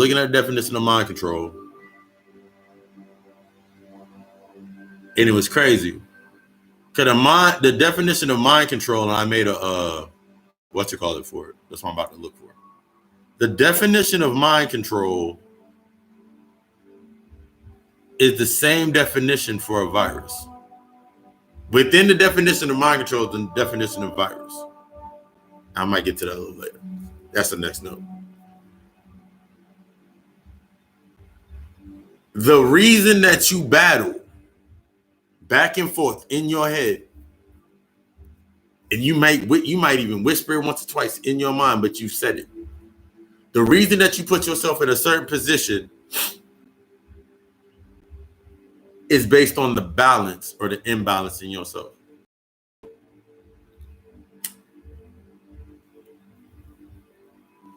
The reason that you teeter back and forth between your life and what you need to be doing with yourself is based upon you need to hold on to something in this space to sustain yourself, your identity. I'm always talking about your identity. Your identity is everything that brought you to this point. That mirror image, your doppelganger, your goods and bads, and everything that's been there. In order to unlock truly going into this mirror, you have to understand there's an ugly side to you. The good, the bad, the negative, the good, the bad, the ugly, all that shit that happened is within this mirror image. But the only way to open this mirror image is you must be open to unlocking everything that's in that mirror image, that true self. So that's what I mean about everything that you have in everything that you've created a mirror image of that gives you a mirror facet of yourself, a conduit of yourself, perception, based on perception. You're a mother, you're a girlfriend, you're a sister, you're all these conduits are what are going to challenge you and where you need to go next.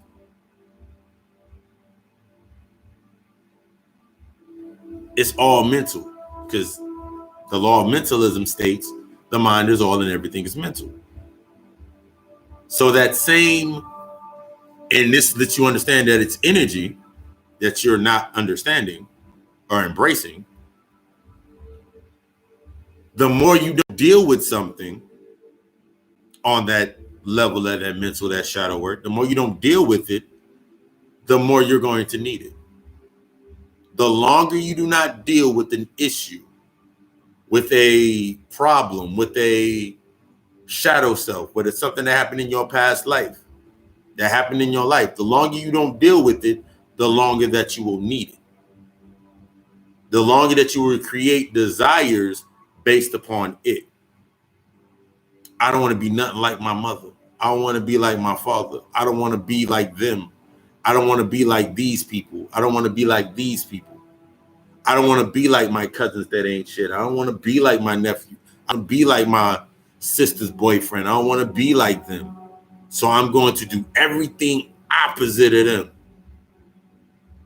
Not understanding that the reason that they're showing up in your reflection and they resonate and they bring up an emotion within you is because somewhere down the line within you, at a point in time, you were them. And I'm not talking about in the aspects of what they're acting out. I'm talking about the emotion that they bring up. You ever walked up to somebody and they're always angry? And they always mad because you always happy? You're the reflection. Everything that you let go of to rise to your highest self to be happy is the shit they haven't let go of to be angry. But they've learned the same, but in that same tandem, the way that they've learned how to use their anger to propel themselves is the same way that you need to learn how to use your anger to propel yourself. This is what it means by getting into your dark magic. The dark magic is just your emotions. Your dark magic is your emotions. If you're not tapped into your dark magic, you're not getting. This is the aspect of getting truly into the dark. This is people get stuck on this light side, dark side shit, this evil and good type paradigm, because you want to put everything. Because remember, you've been programmed outside of you to have this aspect of there's a devil and then there's God. There's a good and there's a bad. But then when you read any of these texts, you read, especially in Christianity, you read those texts, everything the devil actually did or was famous for, Jesus then did it.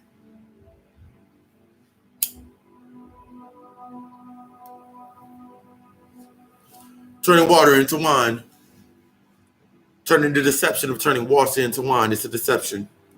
Magic is about deception. So on the lower level, turning water into wine is a magic trick. Ooh, Jesus did it. But what if the devil turned water into wine? Oh, that's evil. That's blasphemy. He was trying to make us drunk. Same aspect. They're the same creature. Two aspects based on the same polarity. Your higher and your lower self. Everything that they've given the devil, and we're going to get deep into this dark shit tonight. Everything that they've given the devil in aspect is based on his animalistic parts. But if you look at the Baphomet, when they created the Baphomet stands and is in perfect unison. It is enlightened. Therefore, the star, which is the eye, and then the flame that usually sticks out of the candle, the flame that usually sticks out of it, it's enlightened. And it sits upon the earth. The earth realm is the prison realm or the realm of the physical. So me sitting on the globe, me sitting as Baphomet on the globe, sitting in my balance is the same way when you read into the sleeping Shiva.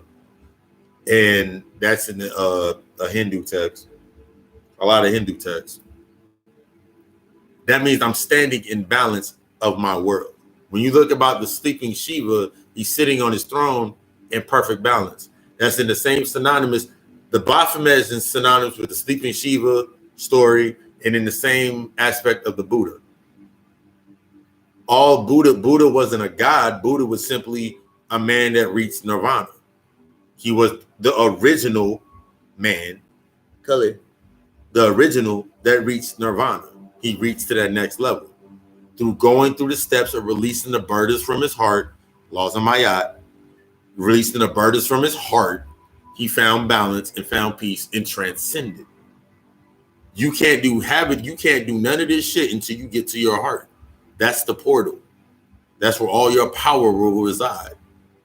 That's why when they showed you Iron Man, and Iron Man had everything that he fucking wanted, and then he said that line, it was like, yeah, the whole top floors aren't researching R&D. You'll love it. Because he was telling the whole, yeah, this whole level up here, this is the mental level. We can create anything we want up here. Because he unlocked his heart chakra. That was the whole, when you look at that story, that was the whole story with the heart chakra.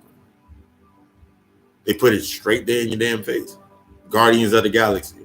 They're regarding the same cube it was the same fucking element that on the lower level was created, but the only reason that it caused problems at this level of that element being created because it wasn't created for this space. Thus all the chaos, because it wasn't created for this space.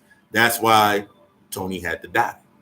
He had to come to terms that the shit that he created and shit he was trying to wield at this level as a human, he couldn't hold. So he had to sacrifice himself. And then that goes further into the story talking about and my man Asir Duke of Tears, he does all the stuff based on the comic books. He did Batman, Spider-Man, understanding the length of the capes and all that shit. But you're going into the aspect of the shit you're trying to do at that higher level, get to that higher space, you're not going to be able to do down here. Not where you're at. That's why you create the conduits around you and you get upset at the conduits around you. Based on your perception. And then you create comforts based on your ego.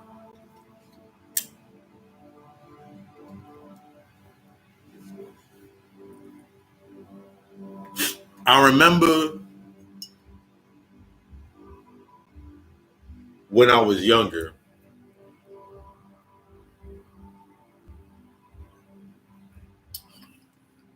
one of my uncles, one of my mother's brothers, always came by the house. Always came by the house. My pops would always go off with him and whatever. But then as I got older and I was able to see more, I started noticing my pops would always call my uncles junkies and all this other shit. So I'm not thinking about like they normally me. I don't see them all the time. But then I remember when I got older, it was like later on I came back like probably like damn near like 2005, 2006. My pops was always in the VA. My pops was like by the time my pops and my mother fully got together, my pops was already did his stint in the he did his stint in the Vietnam, told us all the stories about that.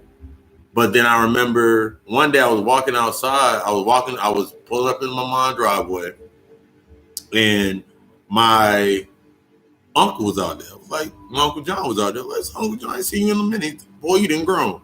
You got hair on your face and all this type of stuff.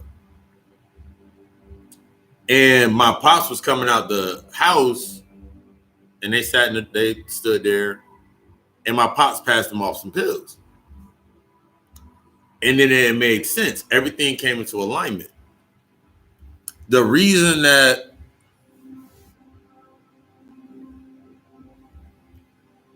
he kept coming around was because my pops has been giving him his meds from the VA for either money or for work for fucking decades. I said that to say this. As you're coming into your higher self, turn this up right here like this. I also want to put a note out. I'm working on binaural beats. I'm putting together, I am working on binaural beats. I finally found some generator software that I actually like, that actually works the way I want it to work. So all of the I can never say the name of the frequencies, all of the different frequencies and megahertz, I'm putting together music and mantras to unlocking the parts that are inside you through the brainwaves, theta, delta, all the brainwaves. I talked about that. I talked about it in Greenhouse of Mirrors. But going back to the story, aspects of your life now, where you're at, the reason that they exist is because you need something from them. Whether you admit it or not, they need something from you, or you need something from them. Aspects in your life that have created your survival and your reality. Remember, you create your reality. You just don't realize how much power you have. You create your reality. The conduits in your reality, kids, baby fathers, mother, like whatever it may be, they have a purpose up to a certain point. And this is what I mean by them challenging you coming into unison with your higher self. As you're coming into unison with your higher self, remember that table of contents I keep talking about? That comes into play. So there's going to be aspects on that timeline, we'll say in this context, because remember there's a single time on the higher self. That timeline at a point in time is connected to something in your present now. Trauma, symbols, repetition. You created the trauma. The trauma was created. You created a symbol for it. And then through your repetition of hiding from this symbol or hiding from this trauma or getting over this trauma through repetition to whatever mundane, whenever motherfuckers understand when I say mundane, on this mundane level used to block out these traumas, to block out that trauma. You created a symbol to block out this trauma. You created a symbol to block out this trauma through repetition, So when my pops and my mom would move, it would always be, I keep trying to move you to different places so you ain't got to deal with them anymore. You don't need me, you don't need it. It was based on isolation. But it will always come to a point where they would come back around like, hey, you got this, you got this, you got this. You're feeding your own sustain. You're feeding your own fear. You're feeding it. You feed your own shit. You put yourself in a position to feed your own ego. And your ego and your humanity, you remember your humanity is the low vibrationals, hope, never, I can't, I won't, I can't stop moving, I can't do this, I won't do that. All those are based on your humanity. That goes against the morals I was raised upon. The only way that you're gonna get him in, you can't get past, you can get to a certain point, but you're gonna get to a certain point when you're getting to this deep dark shit, the darker side, and we're gonna get to that dark sprite right after this. Them darker aspects. Remember, how you're moving in the light is how you move in the dark. So what you've made present in the light is what's going to be present in the dark.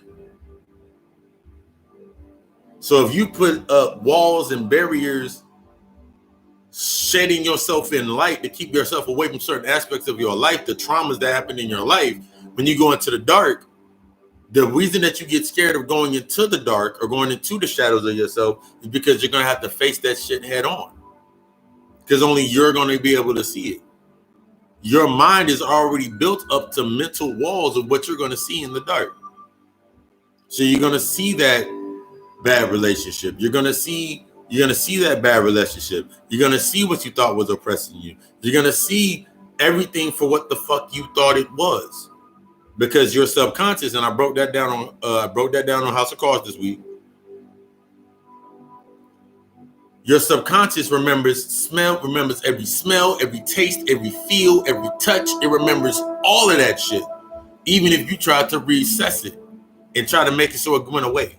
The ego, your conscious, only created a wall so you ain't got to deal with it. That's like the aspect when you look at Supernatural, and when Sam was in hell, and then they brought Sam back. They had to go get Sam's soul out of hell.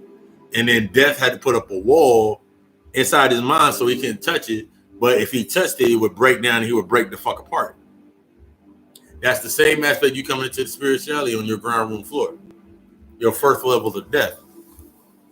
Your ego created a wall that only death can remove.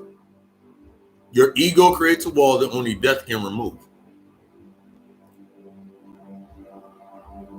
You got to get out of the aspect of something. If I lose this, then I lose everything. We get stuck in the aspect, especially us as a collective, get stuck on what we're losing and not understanding what we're gaining.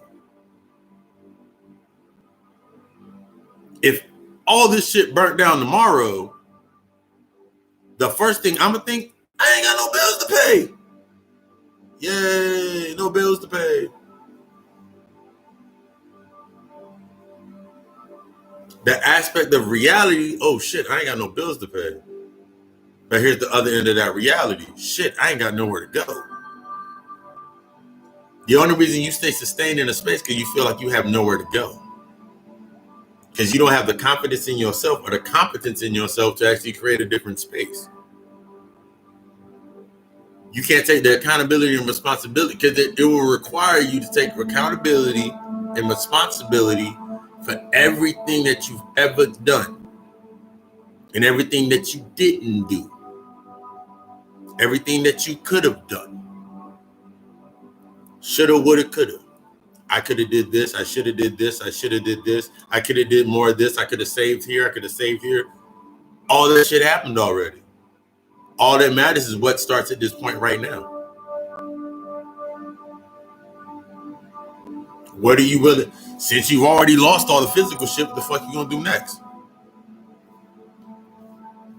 This is what causes motherfuckers to stay in relationships for too long.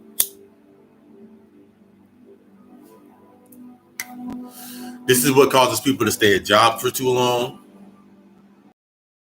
stuck in spaces that are way too small for you, for outfits that don't fit you anymore. And then you create on the lower level based on your level of your ability or your lack of confidence in your ability to create. You're looking outside of you to create something. You think you need something outside of yourself to give you the power to create what you want to create. You think you need something outside of you to give you the power to create something that you already have the power over.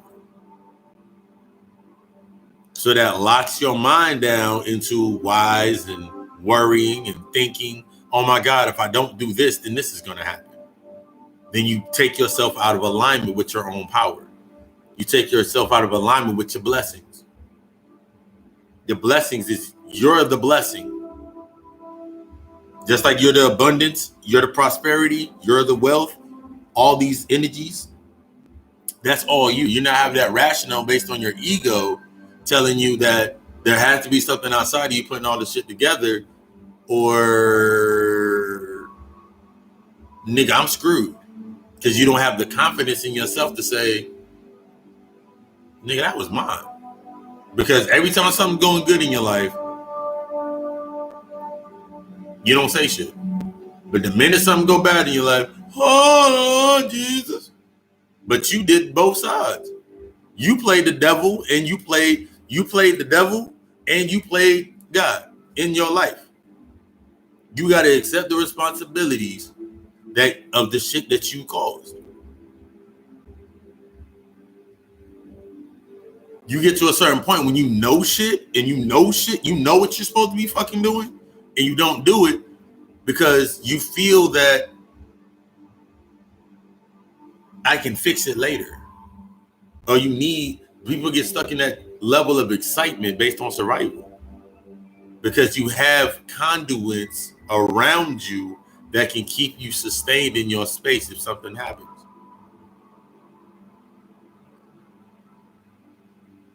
Because you have stuff around you that keeps you in your space. But the moment that you're trying that, so we're going into that moment, we're getting into that dark space, the dark aspects. Getting stuck in the dark is just as bad as getting stuck in the light. Because how you go into something, either you're going to evolve as you come out of it, or you're going to stay the same. You just learned a couple of new tricks. That's why you have so many low-level energies or entities. They didn't take the necessary steps to get to the next level. I'm not one of those people. I'm not one of those entities. I went through that shit, came out that shit. I allowed it to possess me.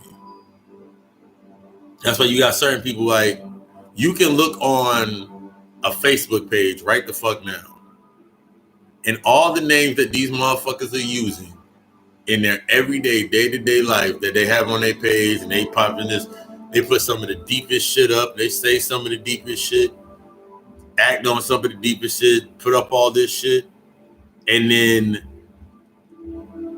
their real name is Harold, and they work at Hannaford or Food Lion or Publix. That's why their persona, that's why they go so hard in their persona, because they're not living what they are.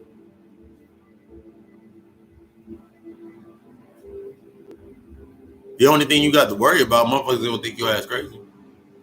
I remember the first time I was going to work, and I first introduced myself as Lucifer, because I had to understand what Lucifer was. The energy, the light bearer. And I remember when I was studying voodoo and everything about byproduct and Papa Legba came up, and I was like, nigga, I've been doing that my entire life. And I remember when I went into my trance and I went into my first meditation. My first meditation gave me Lucifer. My second incantation for myself gave me Papa. So Papa Lucifer, LuciferSamdei. I have other spirit names that I use and I activate when I go into the astral realm. But I live by my names. I live by my names. I live in my spirituality. It doesn't matter who comes around, what comes around. I'm still going to be the exact Papa Lucy. Papa, I'm going to be that same architect of what I am and everything that I do. Because that energy, the moment that I sit here and say, nah, I'm Carlos. Oh no, I'm Charles, or I'm Charlie. The names that are dead, that energy resurrects everything that was within the dead. That's how you raise the dead. I don't plan on raising the dead. Everything around me is live. It's lit. It's live. It's lit up here. It's lit. I'm living every single fucking day. More and more, I learned to let go of a lot of shit that no longer serves me. So I don't have to worry about certain things. I don't think about certain things. Certain things don't come into my path. Some things were easier to let go than others based on the aspect of, when I say letting go on this aspect, I don't mean letting go in the aspect of I'm going to lose no, you know what it is. You don't lose it or let go of it in the aspect.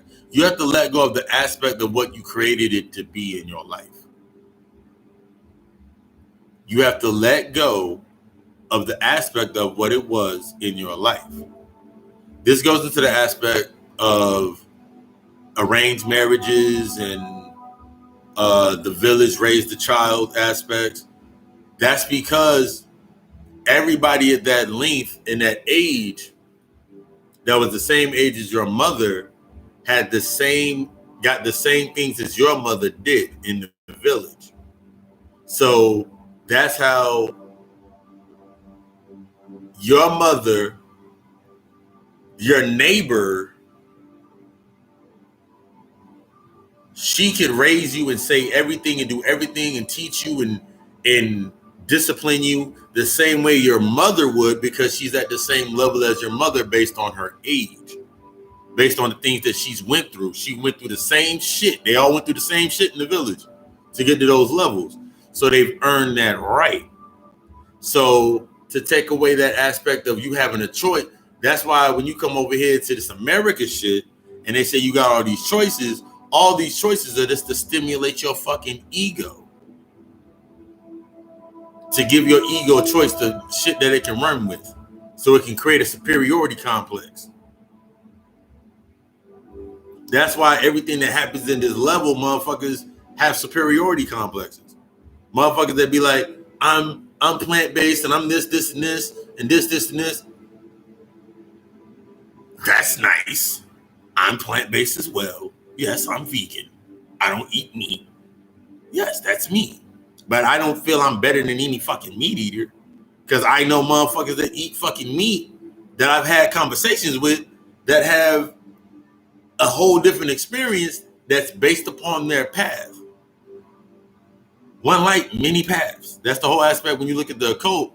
When you get into that occult or that hidden culture, you realize that within that hidden culture, there's many paths to that hidden culture. There's many paths to your subconscious. You get into the aspect of understanding that there's a door. There's multiple doors. The door that I can go through, you can't go through. Because that door is alchemically, biometrically sound to me. Only I can go through that door. I may share something. We can share it. You go through your door. I go to mine. We can get to our doors and be like, hey, yeah, I did this, and this is something I did. Da, da, da. You can try it if you want, but you got to put it into yourself. You got to put it into your words, into your rhythm in order for it to work for you. And you might unlock something totally different. We go through the doors. We at a different level. Like, yo, I experienced this, and this. And this happened. That's the collective consciousness. On this lower level, they have you stuck in that aspect of unity, and we all got to fight together, and we got to fight the power. There's no power to fucking fight. By saying you're going to fight the power, you're just fighting your own fucking power. You're fighting a reflection of yourself that you need to understand. That's why you're fighting. That's why they say fight the powers. That's why they say never forget. Because if you don't forget, this is the aspect. I'm going to give you something to think about. The aspect when they came up with 9/11, or an aspect like 9/11, or trauma like 9/11. Soon as they rolled out 9/11, they rolled out the conspiracies of 9/11. And we know 9/11 now is staged. Whenever I see 9/11 now, for me, myself, when I see 9/11, I treat it just like I treated Make America Great Again. I treated it just like I treat Valentine's Day. I treat it just like I create any holiday. Whatever energy comes from it, I've learned how to reverse it, to use it. So it doesn't faze me. So when they give you 9/11, motherfuckers don't even say 911 anymore. They'll skip around and say, I'm not going to say 9/11 because it brings up the memory of 9/11. Because from that space, from that sacrifice on the physical plane of killing all those people, sacrificing all those bodies, it created an ether. It goes into the ether. If you fear the ether, it will burn you. The ether burns away at the outer lining of your soul. That's why they said ether. It makes your soul burn slow. What it's saying, what Nas was saying when he said that, this is the interpretation from it. When Nas said it makes your soul burn slow, it's allowing your soul to ignite. Your soul is fire. So it ignites your soul. It ignites something within you to change you. That's the point of ether making your soul burn slow. It changed the entire, when he wrote that song and put that one line in there, it changed the entire way beef was even seen between him and Jay. It changed the whole dynamic of how beef was, what beef was at that time. Similar to when you looked at when you look at Biggie and the Tupac shit, their beef, since it was never seen before, it created an entire new energy that everybody's now fed upon. On one side, Suge Knight fed upon it. On this side, Diddy fed upon it. Created 10 years of fucking Bad Boy. Suge Knight created all these fucking acts, and everything else fell under on the East Coast, on the West Coast. Diddy created his whole wave on this coast. Diddy created like 10 different Biggie archetypes. The one that I think about, Diddy created, the ones that I can remember right offhand, Diddy created Shine, the Shine archetype that had the Biggie flow. He created the Gorilla Black that had the flow. He was taking Ness, he was going to make Ness another archetype for Biggie. Understanding how to use that energy. Everything's basically on a repeat. That's creating that fucking energy. Creating that sound. On this lower level, when you look at the music now, I always tell people, I tell my clients, they're like, what kind of music do you listen to? I listen to the old shit. I use the old shit to channel and the new shit to create. I listen to Isaac Hayes to channel, and I listen to Kevin Gates to create. I listen to the Isley Brothers to channel, Barry White to channel, Ray Charles to channel, Leonard Hathaway to channel, and I use Boosie and Future to create. I use the energy to my advantage. But you can't do that if you're still stuck in the aspect of, man, that might be bad, or oh man, that might not be. I can't do that because if I do that, I'm gonna be fucked up. Somebody's gonna be mad at me. No one's going to be mad or upset with you. You put in this invisible oppressor outside of you, so you ain't gotta take responsibility for some shit that you want to do. If I pray hard enough and I pray long enough, then the relationship over here is gonna come back to fix. It wasn't meant to be fixed. What you got from that relationship was based on what was needed at that point in time for what you needed to learn. You have to be cool with letting go. Your humanity aspect to have you getting with the same fucking nigga 16 fucking times. Getting back with that same chick that then cheated on you with all your fucking homeboys. I still love her. I still love her because she my, yeah man, she got my kid. Fuck that bitch and that kid. Corey Holcomb said that shit the best. Fuck that child and fuck that kid. If it's not beneficial for me and my rising, me taking myself to the next level, fuck it and everything that came with it. You got to be comfortable with, you have to become comfortable with the discomfort of saying that and what comes with it. If you're trying to be a god, you're trying to be a goddess, you're trying to come into this dark shit. Most motherfuckers come into the dark shit and then they start saying hail Satan and wanting to wear niggas. How real is your shit if everybody else can wear it? Nobody can wear the Papa Lucy sigil. Nobody can wear any of my sigils, any of my markings other than me. Nobody can hone in on my energy, use my energy without my permission. Period.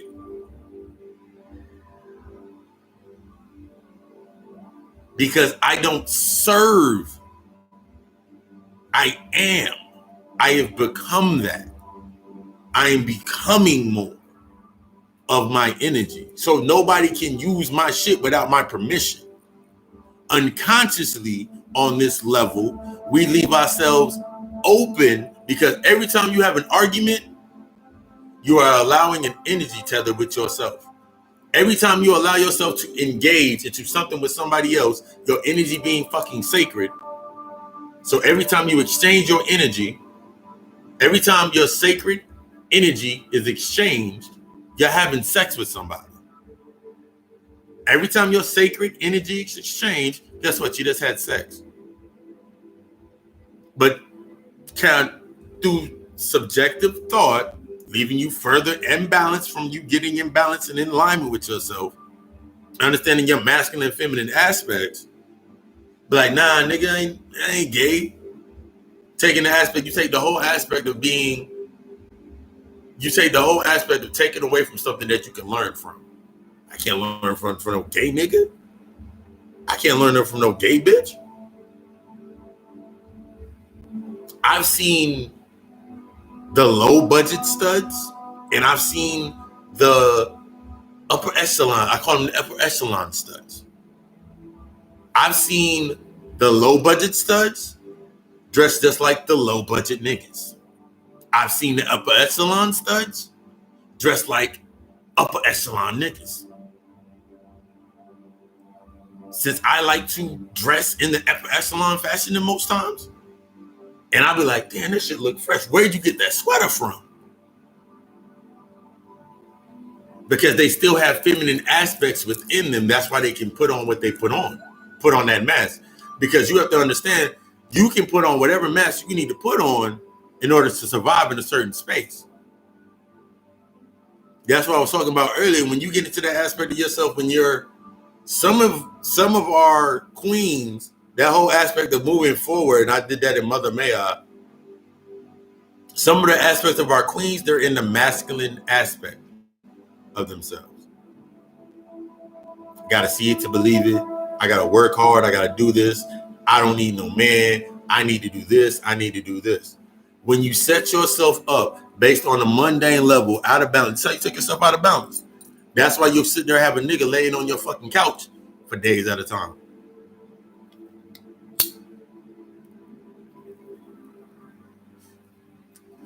That's why you'll sit there and you'll get engaged with a lower vibrational person or energy, and then wonder when they siphon from your energy, they can't handle your energy, and then they turn into fucking crazy people. When you look at the state of America, they have fed from our original works. They all they can do is replicate and take your shit. So they show it in a movie. They'll show it in their movies, their horror flicks. We got to exercise the darkness. We got to exercise the darkness. And they see themselves going crazy once they go into the darkness because they're carbon based. We're carbon, true carbon beings, and they're carbon based. So they're only a copy of you. So taking the aspect of I don't fuck with white people, you ain't gotta fuck with them to understand them. What they are, what their purpose is, what the fuck they're doing, why they're where they're at, that's the aspect of studying all and following none. Because I refuse to follow a bunch of dumb dead niggas talking about this fuck the white man. I hate the white man. You hate the white man, but you're gonna go work at Applebee's. You hate the white man, but you work at the fucking gas station. Man, the gas station ain't owned by the white man, it's owned by the Arabs. That's a grafted version of you. You get all this information. We have all this fucking information about the story of Yakub and they were grafted, and you take all this shit in the aspect and you still think you got a fucking oppressor. The state of your unison to yourself is behind a wall of something that you said you're oppressed to. I'm oppressed. And then you create an oppressor right there in your fucking house. You create an oppressor right there in your fucking life. You create the oppressors. Because without the oppressor, then I couldn't do this. Then you get caught up on dumb shit. So the things that used to appease your ego or make your ego stay sustained no longer exist. And it start challenging. That's when you start understanding your emotions. My anxiety is a superpower. My ability to flip my emotions and use my emotions, those are superpowers. The song Jeezy says, I'm not bipolar, that's my superpower. I'm able to flip my shit around. Nigga, that's your superpower. Your depression tells you when you're not doing. Your depression in the aspect is telling you your depression is your higher self telling your lower self, I'm tired of playing this role. I'm not fulfilled. We're not being fulfilled here. We need to move on. That's why you get depressed, because you're not fulfilled there. In some way, shape, or form in your life, you're not fulfilled. Your anxiety when you go around certain things is telling you that something is erratic in that space that is detrimental to your energy. That's why you move around fast and all erratic. You can't make decisions because it's against your normal. It's against what you naturally are. That's why when you come around a truly enlightened person or a person on that level, even if in contact through phone or whatever contact it may be, you may just see their ass. You can just see me. And there's a certain gravitation to the truth of the light that I speak. Because it speaks to you in a certain way. What's normal for me is abnormal to your lower self. I just challenge you to think. Once you challenge yourself to think and you want to go further, I created the classes and the services to go along with what I teach. I can back up everything that I teach. I can give you the book list. I can give you all these aspects of what I do. I'm never going to come from a fear-based space because I know I don't dwell in the realm of fear.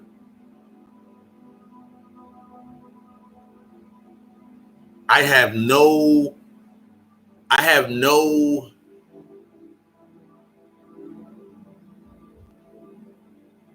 motivation to wake up. I have no motivation to wake up any people because all of my people are on the path of awakening themselves. All I can serve is as the conduit to help them do that. And as I'm that conduit in purity in my truth of myself, they will come to understand you ready to put in this fucking work.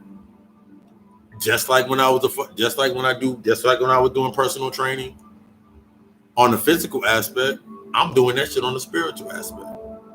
Come to the boot camp. By the time you're done, you'll be an equal. We'll be able to sit at the table and we can actually discuss it back and forth. This ain't for the fucking weak. This ain't for motherfuckers that ain't on no fucking level. I ain't got no. I don't deal in time. So either you got it or you don't. If you don't got it now, the videos are up. You can go back to them later. There it is. Go up, look at the video. Check the video out. Check the lecture out. It's about making the mistakes. This whole level of coming to humanity. Humanity is that aspect of you understanding yourself that you have to make the mistakes. But in order to step away from the mistakes that you are making, you have to be willing to understand there's no such thing. You have to get to, once you get to this higher realm, you understand there's no such thing as coincidence. There's no such thing as mistakes. None of that shit exists on this level. None of that shit exists on this level. There's no such thing as mistakes. There's no such thing as good and bad. There's no such as polarity, correspondence, cause and effect, the law of gender. All these things come into play. You can get stuck in the morality of these rules and the regulations that are down here to keep you in corral, or you can say, fuck them rules. That was shown to us. That was shown to us a lot of the times when you look at the aspect of the 5%ers, and the 5%ers like Wu-Tang, Rakim, Africa Bambaataa, those tribes, all those people that were the Afrocentric phase of our of hip hop, of rap. Them motherfuckers was selling. Motherfucker was a 5% and was selling dope. Now, what's up, God? Selling dope, sustaining their survival, creating conduits for them to survive as a god. Morality is a fucking rare. Morality does not fucking exist. Their state of morals in this space. Think about it like this: the state of morals that motherfuckers will keep themselves linked to, they don't even keep themselves tied to. The morality that they keep you linked to, they don't even stay under. Think about that. Just think about that shit.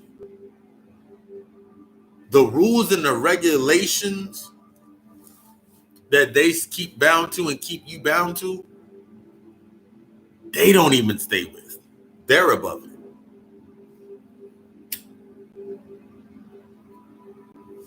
Because at this level, they've created the currency, they've created the power structure, they've created a balance, so they ain't gotta follow it. And in order to have a part of that power system, you gotta surrender yourself to this level. So that takes you out of the aspect. There's no fucking body oppressing you that you think is oppressing you. The only thing that's oppressing you is you. The only thing that's stopping you is you. The only reflection that you need to pay attention to is refracted in everything outside of you that you think is against you. It's something from you to learn from because it was created from the essence of you. It has your power. It's based upon your divine. It's based upon, motherfuckers want to talk about divine science, divine math, and divine this and divine that, and all this and this and this.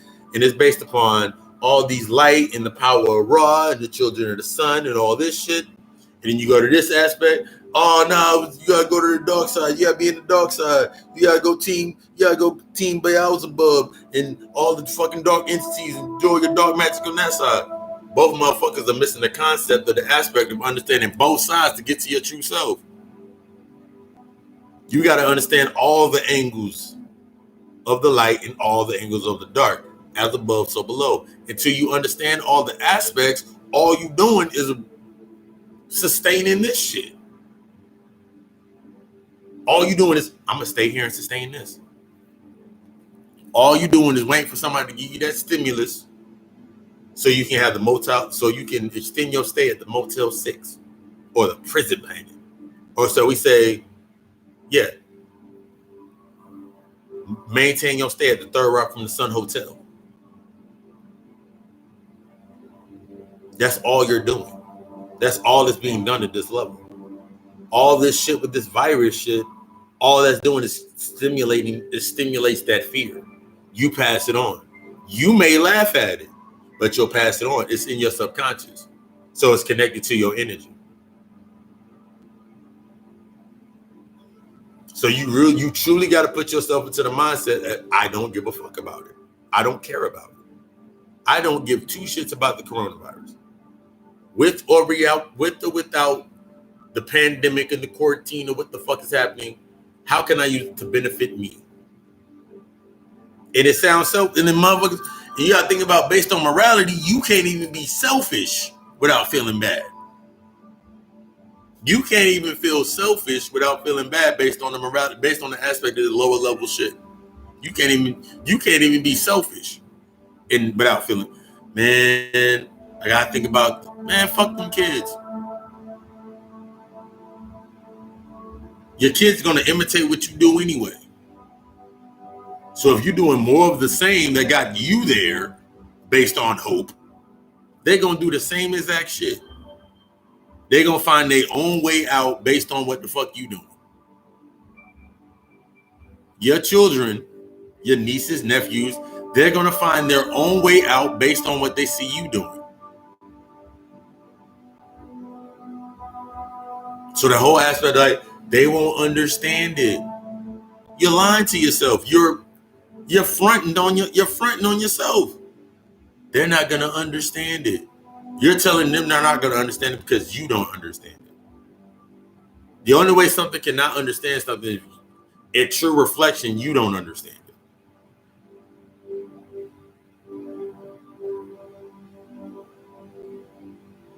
Locking yourself down. Your ego now has another spot to hide in. Oh, that's the devil over there. Practice them black arts. Think about how you sound when you say. Think about some of the shit that you hear certain time. Motherfuckers say, "Oh, that motherfucker into the black arts."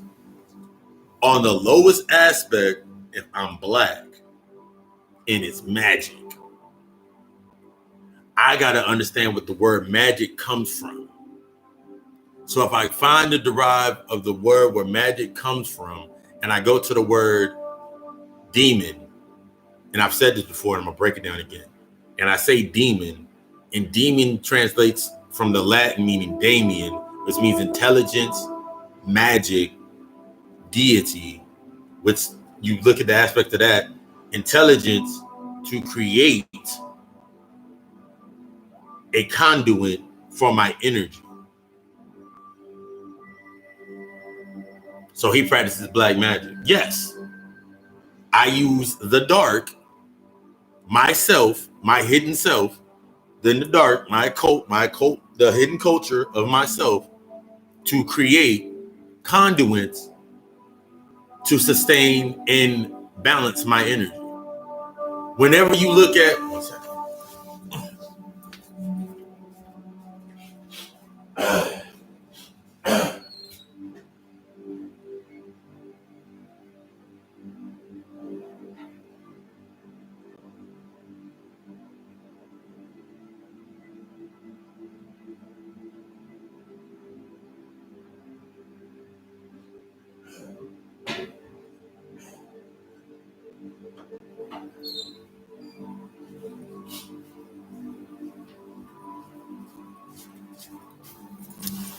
Every culture, I'm gonna say this, I'm gonna go back to the other part.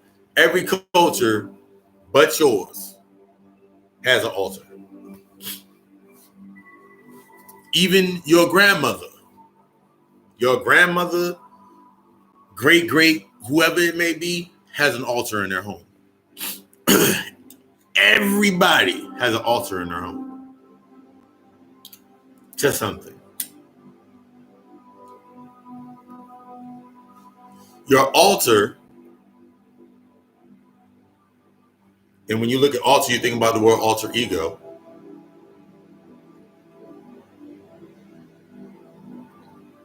Think about alter ego for a second. Think about Beyonce and when she created Sasha Fierce.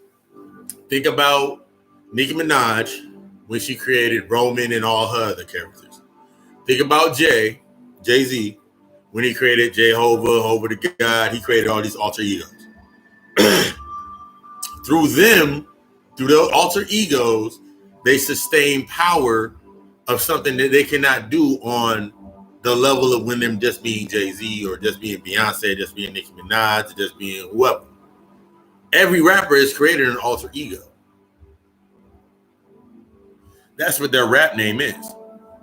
Because their alter ego has power or access to power that they don't have, that they, in their regular waking life, they don't have access to. So they don't have to take responsibility. That was 2 Chainz that did that. So think about building that altar in your home. Think about the altar and when you build your altar, and we're going to get into ancestors next.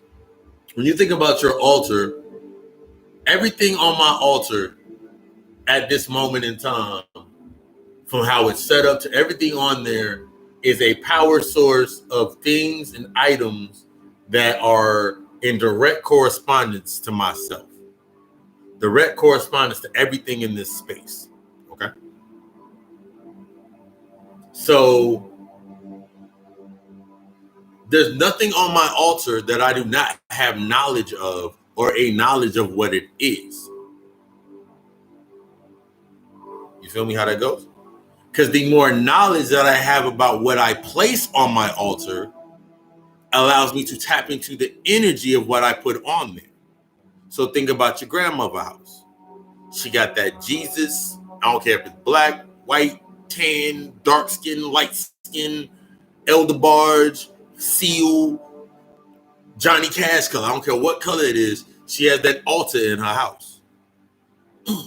Around that altar, she probably got the manger story, but she has pictures of all of her kids around the altar. All the babies around the altar. Because she gathers power from her being a grandmother or the mother or the great mother energy in that space. So as long as she's sustaining that altar with all the baby pictures up there, everything's in balance. That's why when grandma dies, everything in the fucking family goes fucking shit. Because no one learned, because we're separated away from our natural self. We're separated from our natural unison, so no one carried on the tradition. No one carried on the next steps. No one said, okay, I'm going to carry on the next step. So the power structure got broken. So when you come into your consciousness and you yelling out ancestors, I love the ancestors. What ancestors are you talking to? When I say my ancestors, my father, my grandmothers, grandfathers, aunts, uncles, my cousin Felix, my homeboy Ice, my homeboy Jinx, I can name my ancestors that I work with directly. I can tell you where my ancestors are at. I can tell you why they went to where they're at. I can tell you how they worked through me and how what they couldn't do on this level, that's what they're doing through me. My father died at 33. He came to a certain point in his life. He was coming into his consciousness. All that shit started unlocking in him. He started having them conversations and his transition. But he got to a certain point to where he emulated that shit within me unknowingly at the time, unbeknownst at the time. I literally started taking the steps my father did. And I was successful in everything that my pops ever wanted to do, I've done or I'm doing. Or whatever thoughts he had or whatever ideas he had, it's going through me. That's just like looking at the aspect when you look at an archetype of creating a character and you look at the character on the screen, you look at Jamie Foxx when he became Ray Charles. That nigga was Ray Charles. He went through the process of studying Ray Charles. So he became Ray Charles. When you look at the energy of Malcolm X being that lead, when we looked at Malcolm X in that figure of him being that was the figure to be when you were coming into Islam or coming into that nation of Islam, that under that Muslim thing, you looked at Malcolm X and that energy that he produced, and it's even deeper than that. You look at that energy he produced, that was the leading man in what he was teaching, his teachings and everything he did.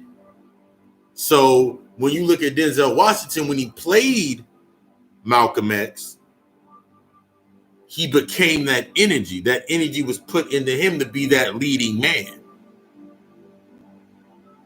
When you have to look at the aspect of these characters, that's why you say study all and follow none. Look at the aspect of these characters and what they study and what they go through and what they become. Some sustain that level. Like when you look at, I had a whole conversation on Prince. Prince was the archetype from Jimi Hendrix, that Jimi Hendrix energy, that Jimi Hendrix energy, that the purple aspect. That was that gateway. That's what created and sustained Prince for so long. All of it is energy. The shit that you're not willing to do, somebody else is doing, or they'll use you to do it. So that's what grows you out of balance. Something that you're not willing to do or step away from is stopping you from getting to the level that you need to get to. What's stopping you? What's hindering you? What's holding you back? The reflections of what's around you. That's one of the hardest things of letting go of. I just want to be this, or I'm afraid. The reason that you're afraid to do it is because you don't have an understanding of what conduit or what blockage is blocking you from actually being what you need to be. Because you've been something for so long. You've been in this outfit for so long. Now you're outgrowing it. You don't know where to go. You become an emperor with no clothes. But you're believing that you're clothed. You're believing that you're hidden under something. You're exposed. You've always been exposed. That's why you get so excited when you say, they're exposing them motherfuckers. They're exposing them for what they are, the demons that they are. They're exposing them for the intelligence that they have.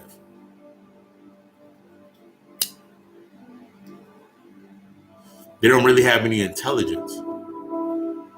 They don't really have any abilities outside of the abilities that you give them, the power that you give them. Nothing else has power outside of you more than the power that you give it. You give it power. You give that weak ass job your power when they can tell you go home and you get upset. You give them your power because you feel like you need them. You give that worthless ass baby father, baby mother power over you because you feel that without them, you can't see your kids or you can't have a certain life because you're afraid of what you would have. You're afraid of what truly has to be done to get to that level, to get to that space.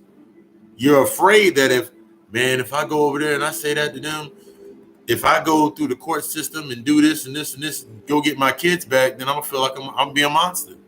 Be the fucking monster. That's the primordial, that's your original energy. You're afraid of being a monster. You're afraid of your true energy. You're afraid of your true power. That's why you put yourself in a certain position to where you're being so afraid of what you truly are. You created a whole being afraid of what you truly are. They created an entire figment, an entire genre of monsters and myth and that derives off of the mythos and the philosophies that we once taught, that we once knew, to keep you blocked away from your shit.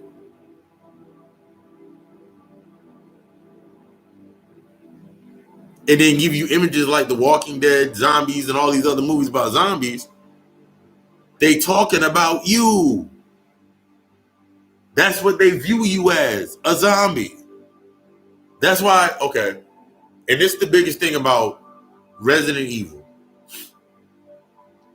In the movie Resident Evil, they got this white woman with red hair killing off Nemesis.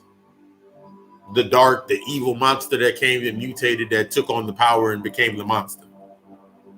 Think about what that symbolizes. They're always wanting to kill off the monster. Is always the bad guy.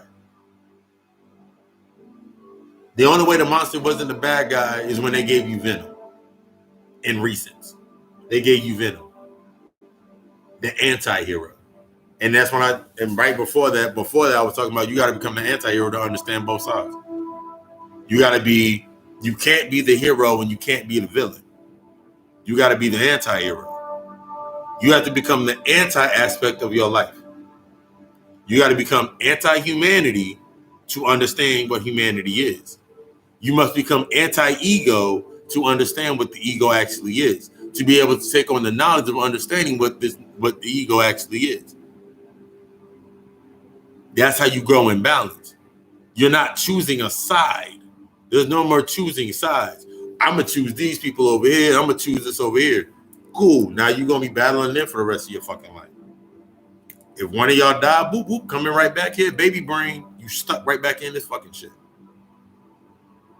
I'm not pro this. I'm not pro that. I'm a guy. I ain't got to worry about that shit. If you're still basing yourself off of where you're from, you're still basing yourself on where you're from, where you've been, where you're from, your name, your color, your style, your family, your morals. If you're still basing yourself off of these lower level parts of humanity, hoping for a change so you can sustain your humanity, then you truly don't know who the fuck you are. You're scared of who you actually are.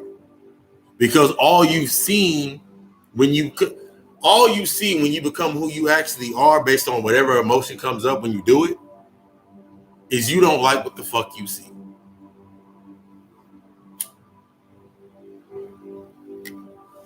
On one side or the other. That's why vexes come into play. If you don't know who you actually are on one side or the other,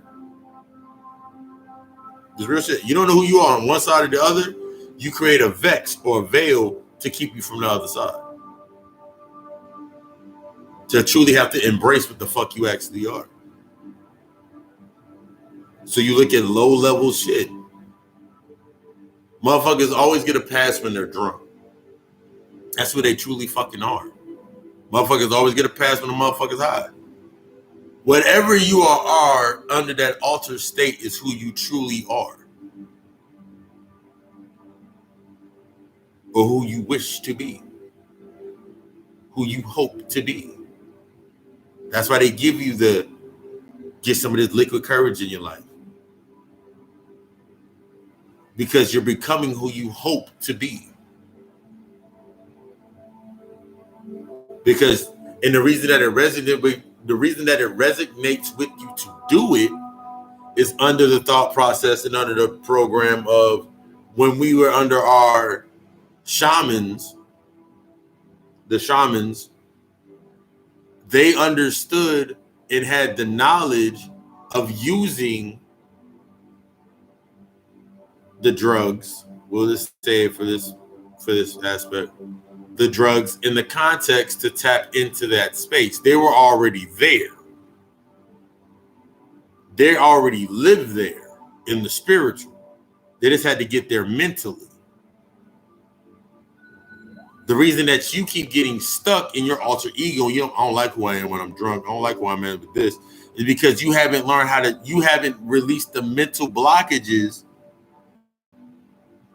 because you're using it to enforce the mental blockages, enforce the ego. You're reinforcing the ego so you don't go to the next level. So I remember way back in the day when I was smoking, and I remember the conversations I would have when I was high. Like, motherfuckers have high conversations.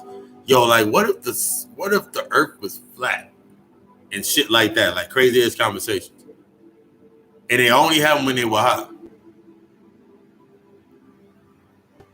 Even at that time, I was having them conversations with myself.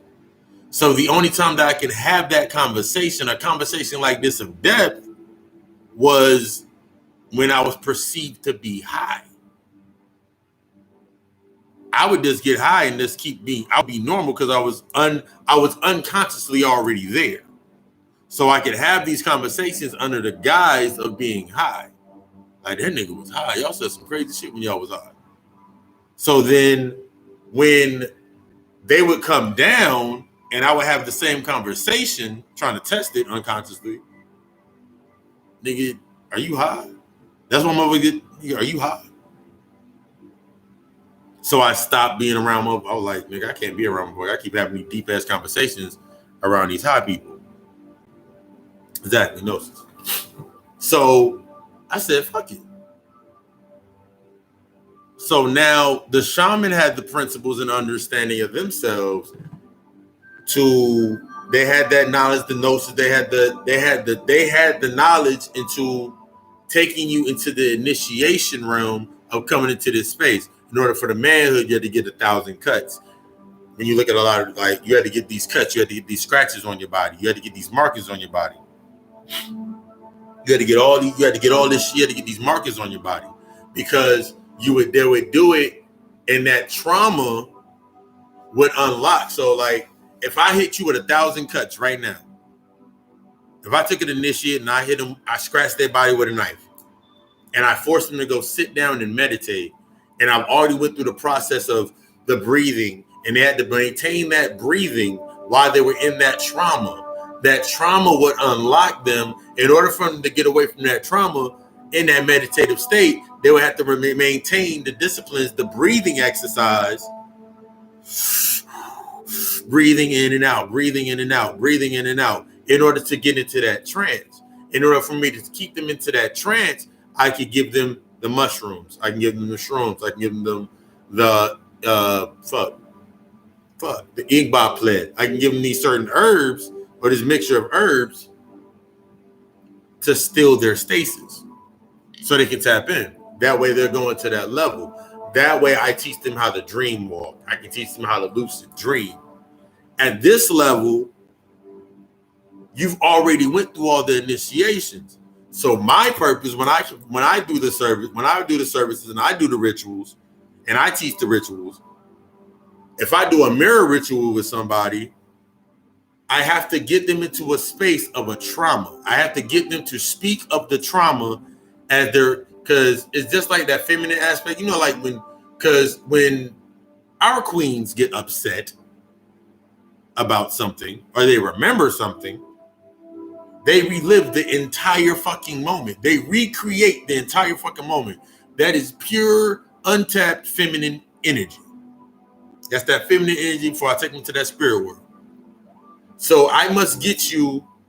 That's why when I have the consultation, I have to know what avenues I can travel within by breaking you down, getting you to that space, what avenues you're willing to travel through in a space that's safe, so that when I put you in front of a mirror and light the candle and tell you to pay attention to the candle, look at the candle, look at the candle, look at the candle, close your eyes, open your eyes, look at yourself. What do you see? I see my father. What does he look like?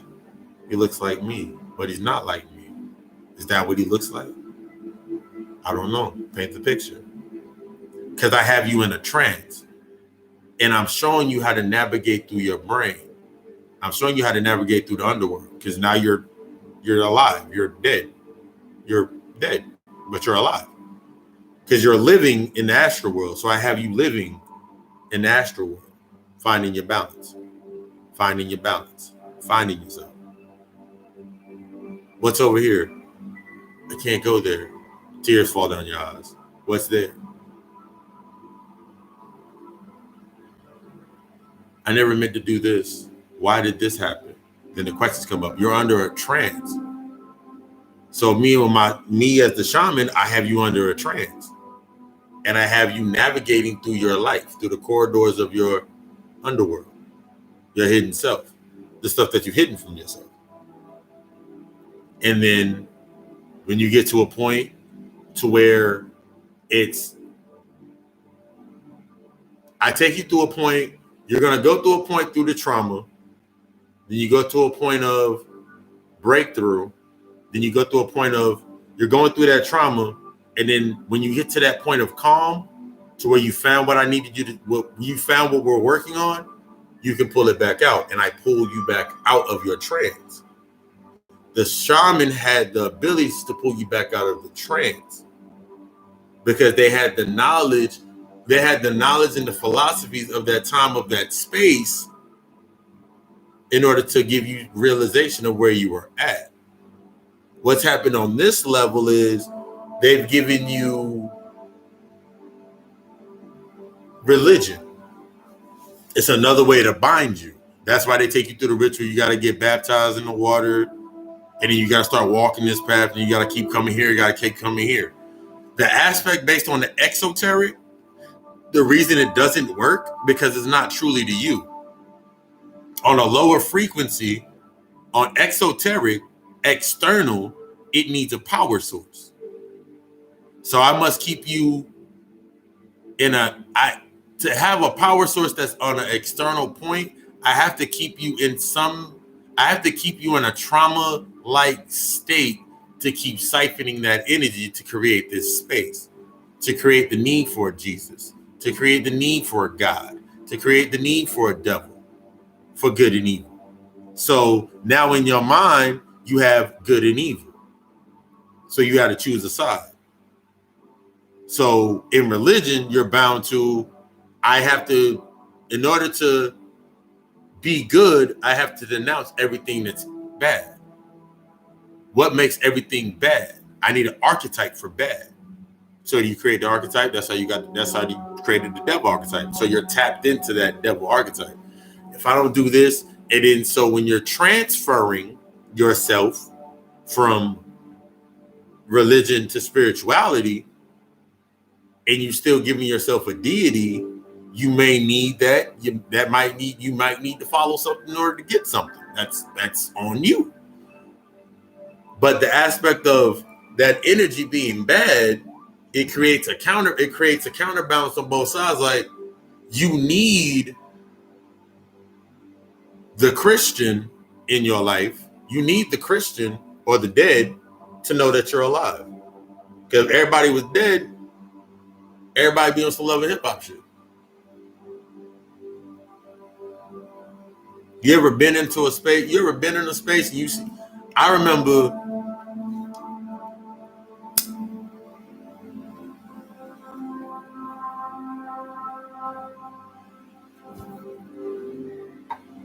as I like my shamanistic herbs. I remember being at one of my jobs, and I remember everybody sitting there, we all having conversations, everybody chilling, doing what they're doing. And I remember it was like this group of chicks from young to old, and this is how crazy it was. It was like, I think there was like a circle of them. Like, one chick was like 17, like 20. Another chick was two chicks were like my age. Another chick was like 20. Other chicks was like 28, 27. And like the other chicks were like 34, 40. And they were all talking about love and hip hop. Up to this point, still to this day, I never really got into love. I watched the first season of Love and Hip Hop, and that's because they had Jim Jones in it and had Harlem in New York. So we're like, okay, yeah. But after that, I never really watched it. But I remember I'd walk around the corner to clock out or do something. Then we get something to drink. And then they hit me, and then one of the chicks hit me and asked, "You watch Live and Hip Hop?" I was like, "Nah, not really." Oh, that explains a lot. I thought about it. I was like, what does that mean? Neither here nor there. Skipped it over. Next job. Chick walked up. She was like, "You don't watch Love and Hip Hop or none of that, do you?" And then she was like, I was like, "Nah, I don't." What made you ask that? She was like, "You just look like you don't watch that type of stuff. You're just different." I was like, all right. Later on, like just going down that, now going back to reflect on, I was like, anything in a controversial aspect that didn't serve a purpose to me, I didn't deal with. So since I was doing that unconsciously, I was coming online to myself. More and more aspects I wasn't dealing with. Just certain shit I wouldn't look at, certain shit I wouldn't watch, certain things didn't poke out to me or come up to me. And since those certain things didn't trigger nothing within me or give me any interest, the people around me in my environment didn't match that interest. And when they were in my environment and they piqued that interest on those certain things, they wouldn't do it around me. So it created a separation. And I broke that down. There comes that gap. Within that gap that is created, that's everything you got to learn from. That's everything that creates that gap is naturally what falls off. But until you understand what fell off, you're stuck in the same shit.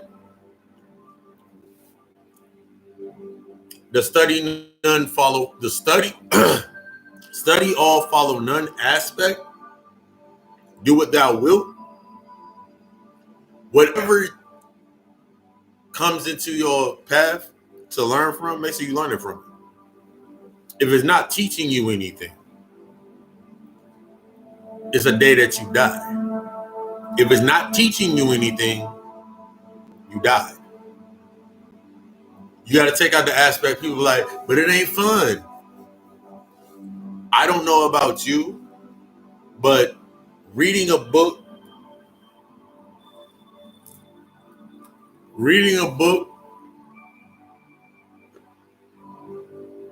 with the aspect of that's me makes that shit fun.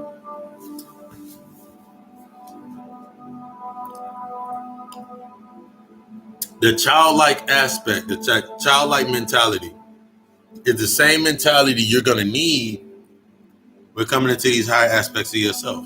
The childlike mentality. The same mindset that you had when you were 2 and 3 years old and you put on that cape around your neck.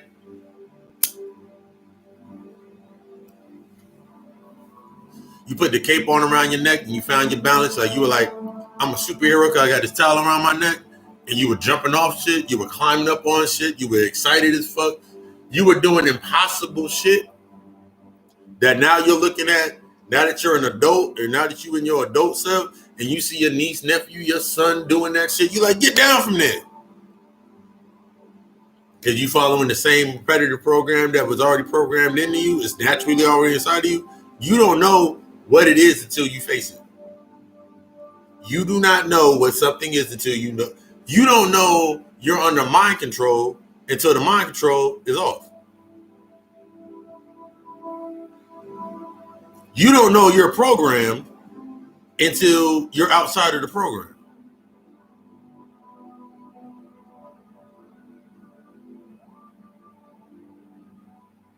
So motherfuckers are still programmed, and you either die the hero or you become the villain. Example of dying the hero, you either die the hero or you become the villain. You can come to a certain point in your consciousness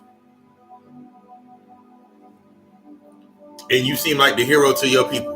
You're the hero, you became a hero to yourself. Then you get to a certain point when you start becoming the villain to yourself. You become the villain to your people, to the motherfuckers that followed you.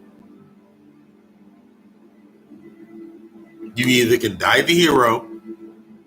Dying the hero means you've died. You've relinquished that aspect of yourself in learning, and now you're going to the next level, which would be in the dark. Becoming the villain to some is making yourself the hero to others. That's the reflection based on the aspect of I would be considered a villain. I was already considered the black sheep of my family. I was already considered the black sheep. It wasn't until I was fronting on myself that I became the hero for my family. Everybody ate. I made sure everybody was good. I was always there. But I was never fulfilled for myself.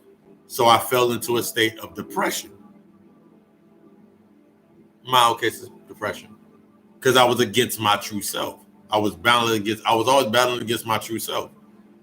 Why does it feel good when I do this, but it feels bad when I do this? Then I had to get into the aspect, that's when you get to the aspect of, that's not serving me. Me sitting here, pulling things out of my pocket for other people that are not in their true or higher self, it doesn't serve me. It's not good nor bad, it just doesn't serve me a purpose.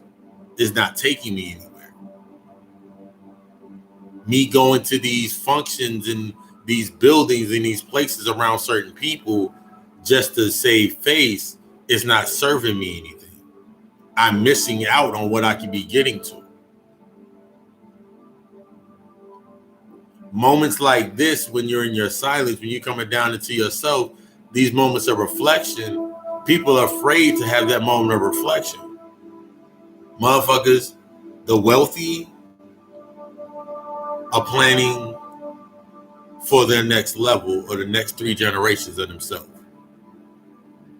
while the dead are planning for Saturday night. They planning for Sunday, whatever tradition comes up on the tree.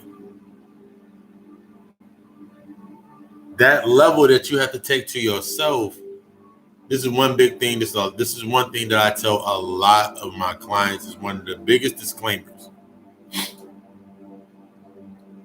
That moment to yourself that you have to take to yourself is going to be the most forced moment. It ain't going to be and this is the aspect of it, it's not going to be the moment where you say, I like being alone by myself anyway.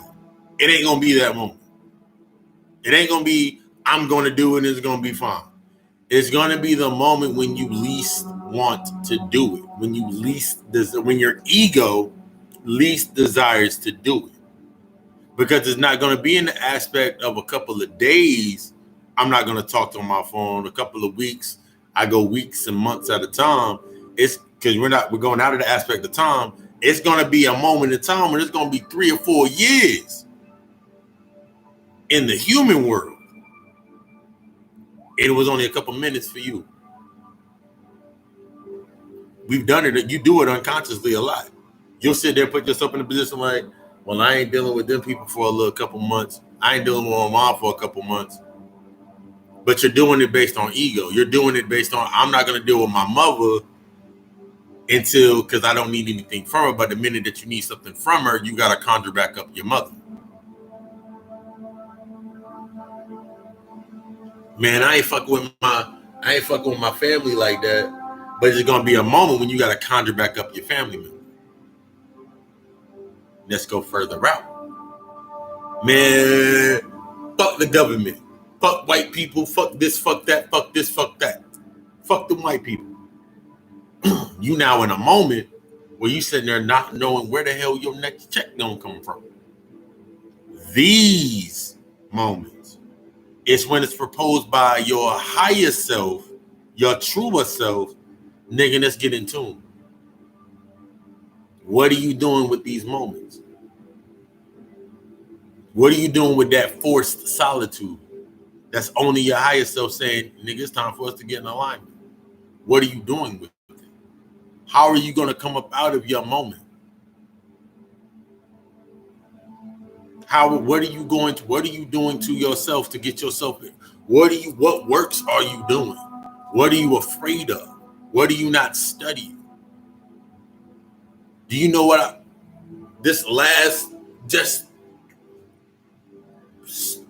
now this be like the 6th day, basically. Like this be like the 6th day, basically, of the 7 days. For these 7 days, all I've done was watch lectures and read and create.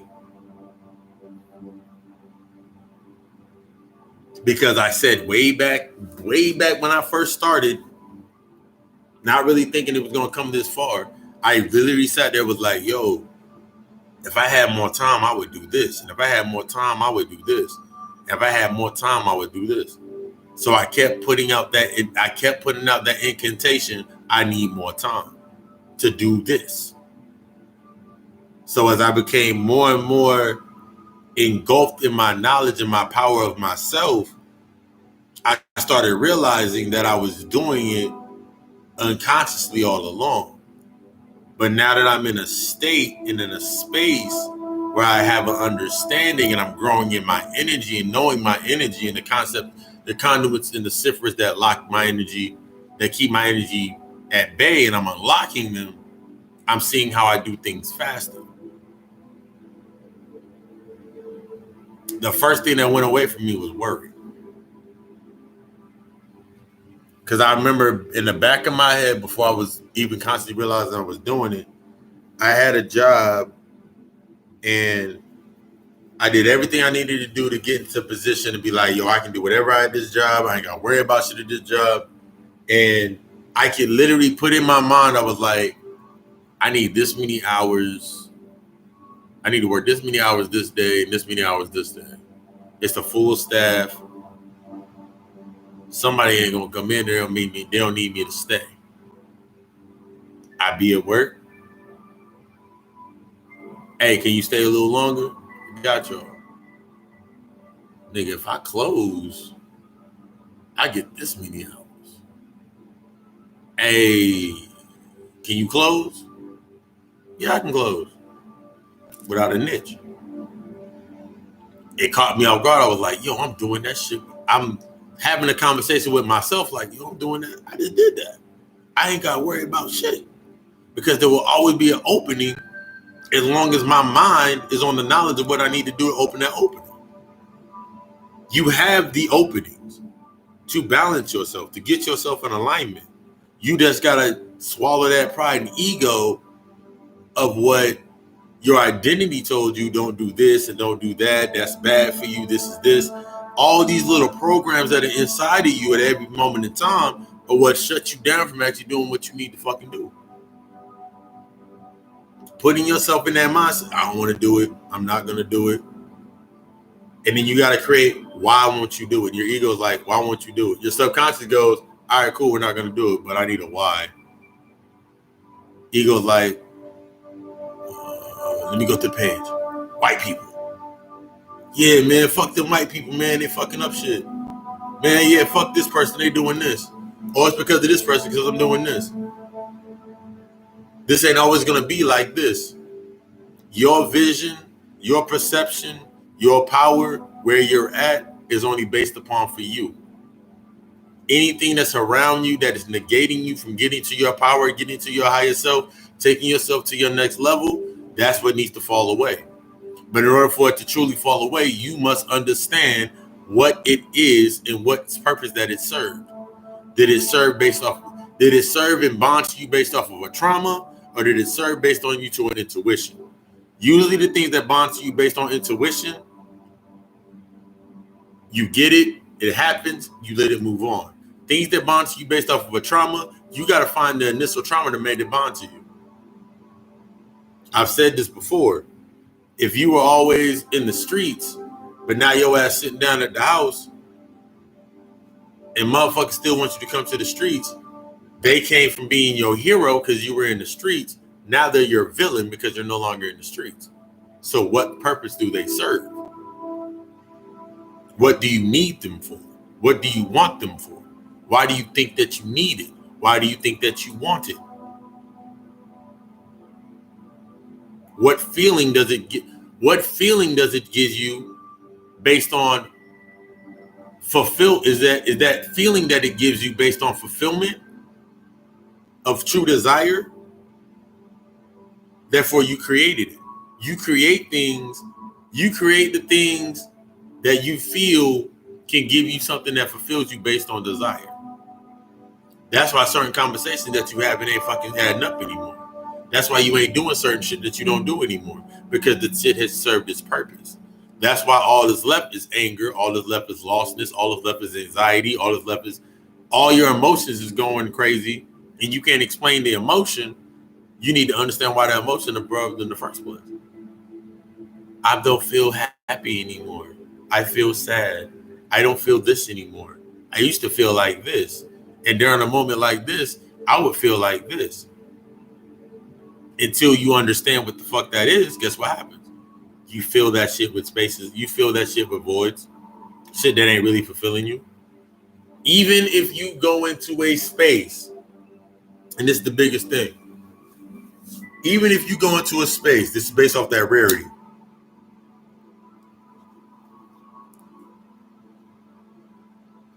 I was the one that was at my jobs and I became Mr. whatever my job was.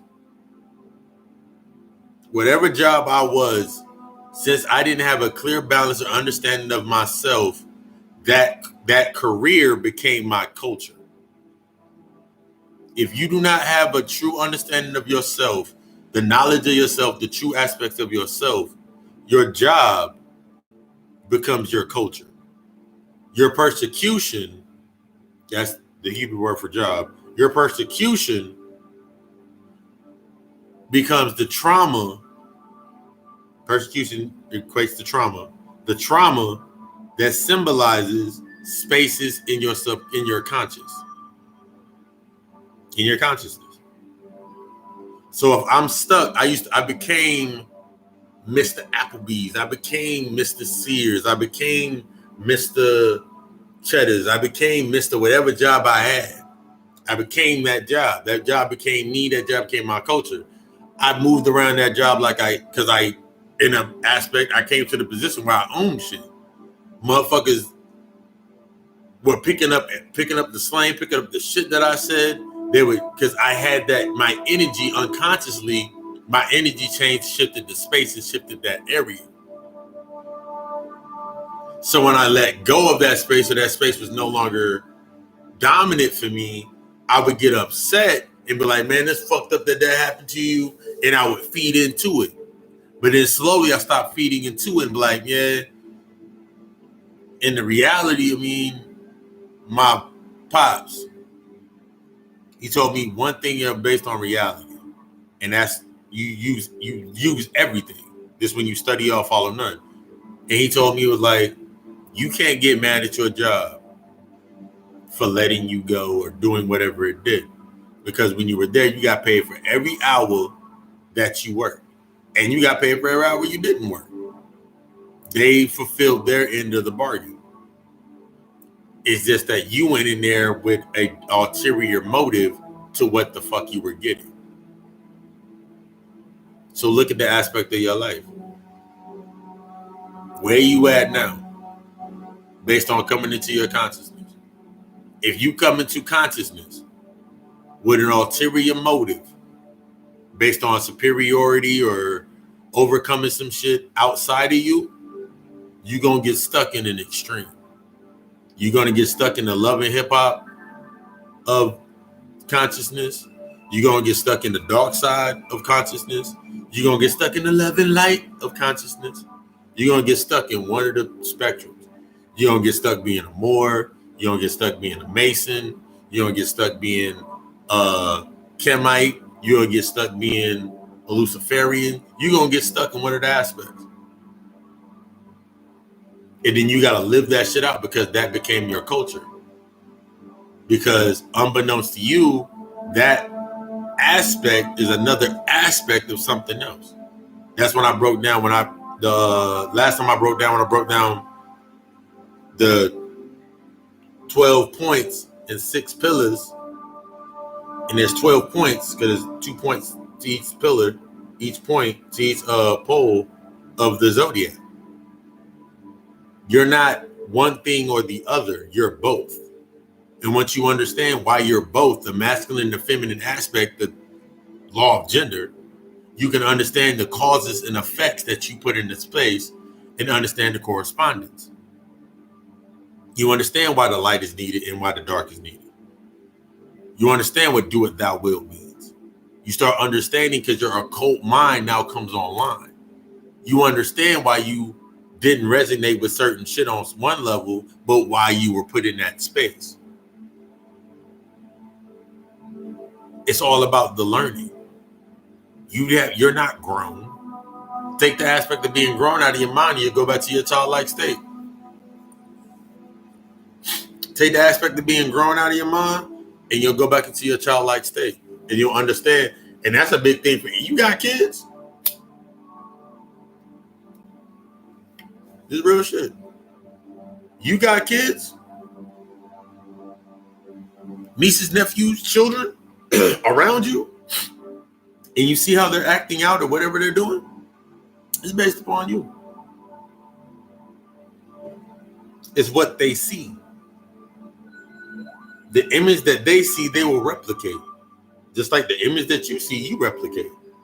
Just like you go to work and act like you're the best employee ever. They're going to see you at home or see what you're doing, and they're going to replicate it. They're going to search for something to help them be able to replicate that. Because that's all they're seeing. So this takes you out of the aspect of, I'm not grown. I'm still learning. The identity that created me, the identity that your ego was born the day that you were born and will die many times. Your ego was born when you were born and will die many times. Die just as many times as you die. A lot of people got a lot of ego they have to let go of. You have a lot of ego to let go of.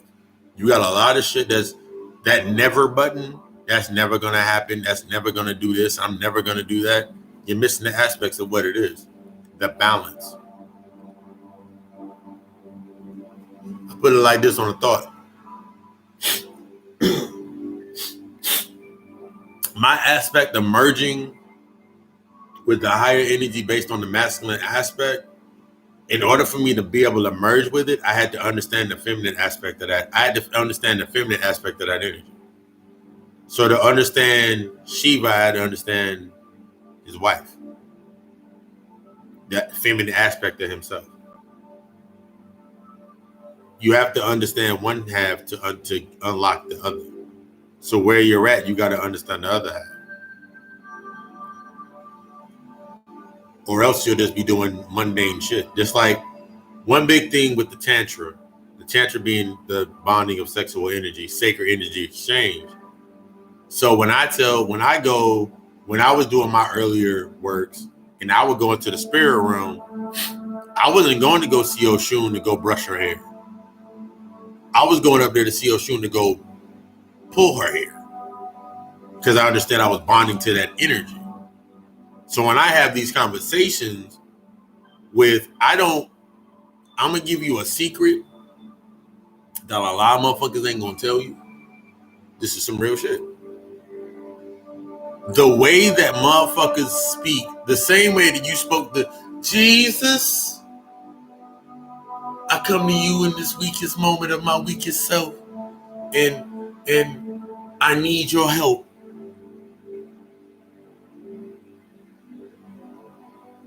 It works in servitude. Yeah, it's always based on the individual. Jesus. But the way that I speak to ancestors, the energies, and me having an understanding of what the energy is on all points, the ugly side of it, the dark side, to the light, when I approach it, it's a whole different conversation. And that conversation explains your confidence and your balance in yourself. Because think about it like this. How many times have you said to yourself, and you're growing up, how many times have you said to yourself, and you growing up, I wish I had someone, and you have that conversation with a niece, nephew, or somebody, I wish I had somebody to tell me the shit I'm telling you, and I wouldn't be where I'm at. But you do. Your higher self. Your higher self has always been telling you what the fuck to do. You just turned the volume down and opened up your ears to everything else below you to listen to it. So when I have conversations, I'm talking to them because they regular niggas.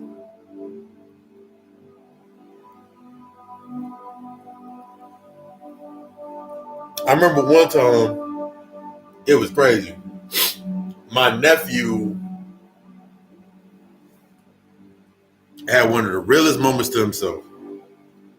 It was one of the times when Barack Obama was in office. And they would say, write a letter. If you can have a conversation with Barack Obama, what would your conversation be about? My nephew, which is now 10, he was 8 at the time, wrote his speech, wrote what he would say to the president. And I remember they had like this big ass assembly. And everybody was like, I would say, Mr. President, you're doing a great, you can tell that their parents let them write, help them, coach them to write their fucking conversation speeches to the president. My nephew was around me at the time. I was like, write what you feel. And he wrote it. And I read over it. I saw nothing wrong with it. He was speaking from his own little heart. And then he went up there, and I remember the teacher checked all the papers. The teacher wouldn't let him say his speech. I was like, he came to the house, and my mother we were at my mom's house. My sister came in and she had the paper like, he wrote this. I didn't remember him writing this shit. I don't even remember him saying that. I don't remember him writing this shit. Yeah, he was right over here with me when you had to go to work that day. I can't remember the words, but he asked for the shit he wanted. He wanted candy. He wanted toys. He wanted his shit. He wanted his mom to have a better job. He said everything. He repeated basically everything that my sister and her boyfriend were saying at the time about the state of their house. He wrote it all down and said that's what he would go ask the president for. And I was like, there ain't nothing wrong with what the fuck he said. But we wrote it for them and he toned it down. I was like, the first thing I told my little nephew was the same thing that I took that same amount of knowledge, breaking that curse from me. And I told him, I was like, never let anybody tell you not to say what's on your heart. If you can stand by what you're saying on your heart, then you say it. You speak it and you stand by it. There will come a time where people are going to be against you, but then you got to do that shit anyway because it's based for you. It's based on what you need. But here's that key aspect to it. And he understood everything I fucking said. My sister said he didn't understand what you said. He understood everything I said. And I said, the only thing that's going to give you that balance and that you stand on your square is you have to have all the knowledge for it. You got to stand by the knowledge of what you know. and apply it. That's that key, getting yourself in balance. It don't matter what anybody else says around you. This shit ain't for them. It's for you. This is the most selfish that you're going to be. Is based on your balance for yourself. Because once you take that shit seriously and balancing yourself and getting yourself in alignment, the shit that is not meant to be around you is going to fall away. The things that you no longer need are going to fall away. And everything's going to have a choice. Either it's going to support you in your decision or it's not going to support you in your decision. But that should never change your decision. That should never change your path. Never allow somebody else to change your path, change how you want to do shit, change how you putting yourself together. If you feel like you're going to be better in combing Oshun's hair, go ahead and brush and comb Oshun's hair. But if you feel better that you're going to wax that ass, embrace that energy of waxing that ass. You're going to create a different stream of energy for yourself than they're going to get. They're going to go against you. I can't believe you just said that. It isn't about what the fuck anybody else outside of you says. Conforming is what has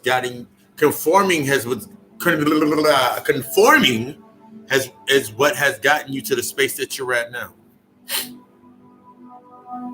Stepping against it conforming is what got you to your identity where you got to before you started going against what you conform to.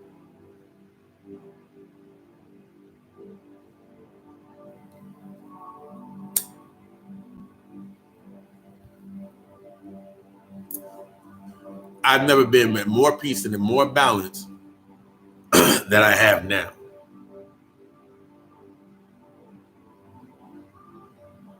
I have not been in more peace and in more balance than I have now. So everything is a reflection of my peace and my balance. The things that are connected to me, the things that are in true unison with me, they fall in tandem. The things that are falling out of unison with me, they need to fall out of unison with me.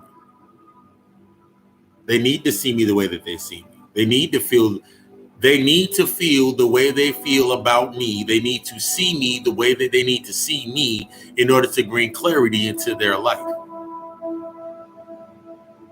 Whether they unconsciously are doing it or consciously doing it, they're doing it. And that's based upon myself doing what I need to do to take myself to the next space, to the next level, to the next plateau of myself. And I'm cool with that. I'm good with that. That moment of waking up in the morning not giving a shit, that's a great feeling because I understand what it means. It has my interpretation in it. I'm not looking to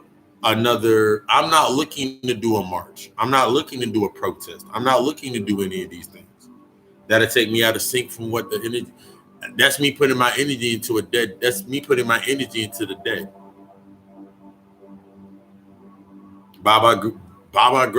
Gregory said that shit the most. You didn't march all these years. What the fuck you gonna do now? Marching ain't working. Getting a bunch of guns ain't working. The fuck you gonna do now? You gonna do more of the same, or you actually gonna challenge yourself to shift? Are you gonna do more of the same, or you gonna challenge yourself to shift? Challenge the paradigm. Things only show their true nature when you show your true nature. The more you show your true nature, you see how everything is changing already. You already see how shit's already shifted just by you showing your true nature. You just coming online, you coming into alignment just a little bit. So imagine when you take all that shit, beginning, middle, and end.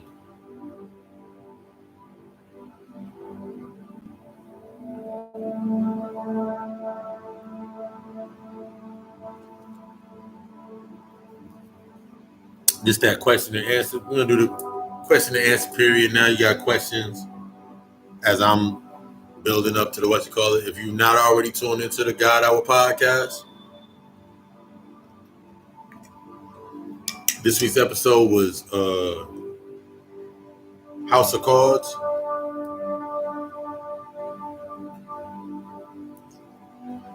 The interesting thing about the House of Cards, or a deck of cards, is there's 52 cards in a deck.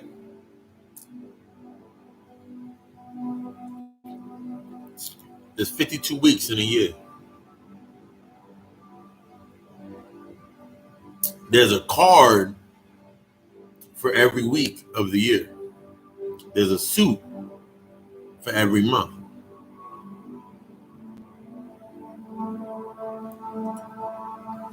You may feel like a king one month, a queen another month, a jack, the ace. You may feel like you just number 2. And sometimes you might feel like you on 10.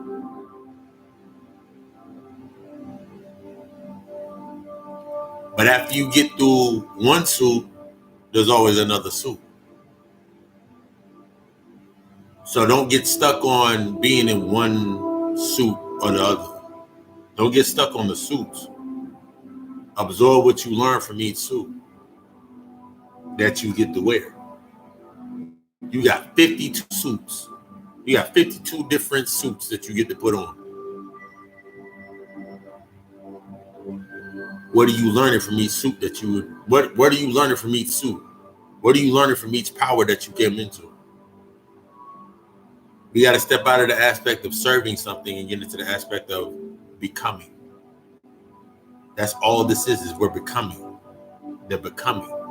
That Beetlejuice. Because that's that starter that's exploded, by the way. The starter that's exploded with the Beetlejuice star. Look that up. The little Beetlejuice star, that's the starter that's exploded. That, remember, everything that happens outside is happening within you.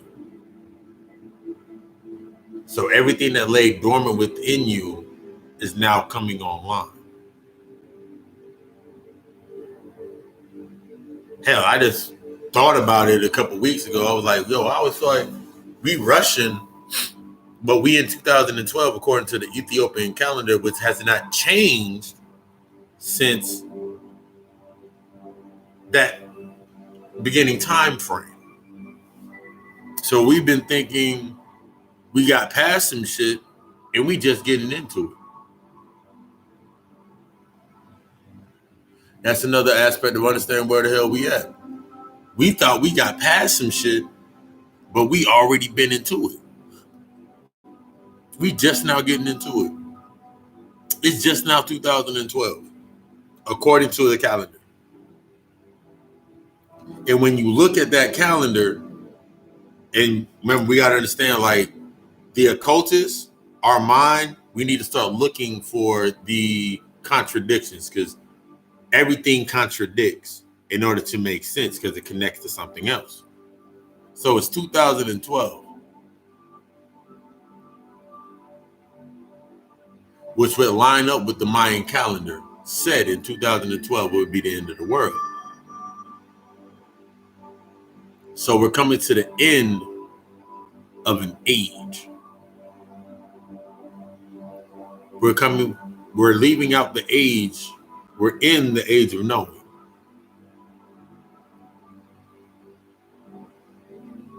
We're nearing either you know or you don't know. And when you look at the Gnostic text, it teaches, it shows that the only belief is in what you know. So if the age of Pisces was about belief,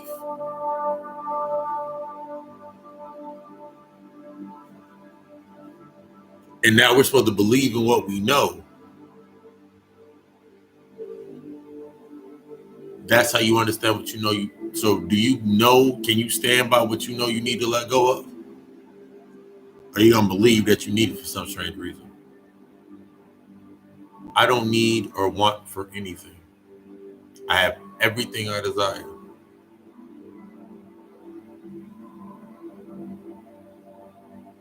So it teaches me my patience. It teaches me my balances and my emotions. It teaches me everything I need to know in order to get to what I need to get to and what I have to let go of to get there. The same thing that got you to a certain level can stifle your level, stifle you where you at, and keep you locked down. The same thing that got you to where you at can also hold you back. That's how you know sometimes when it's best to let it go. You got everything you could get out of the space that you're in now.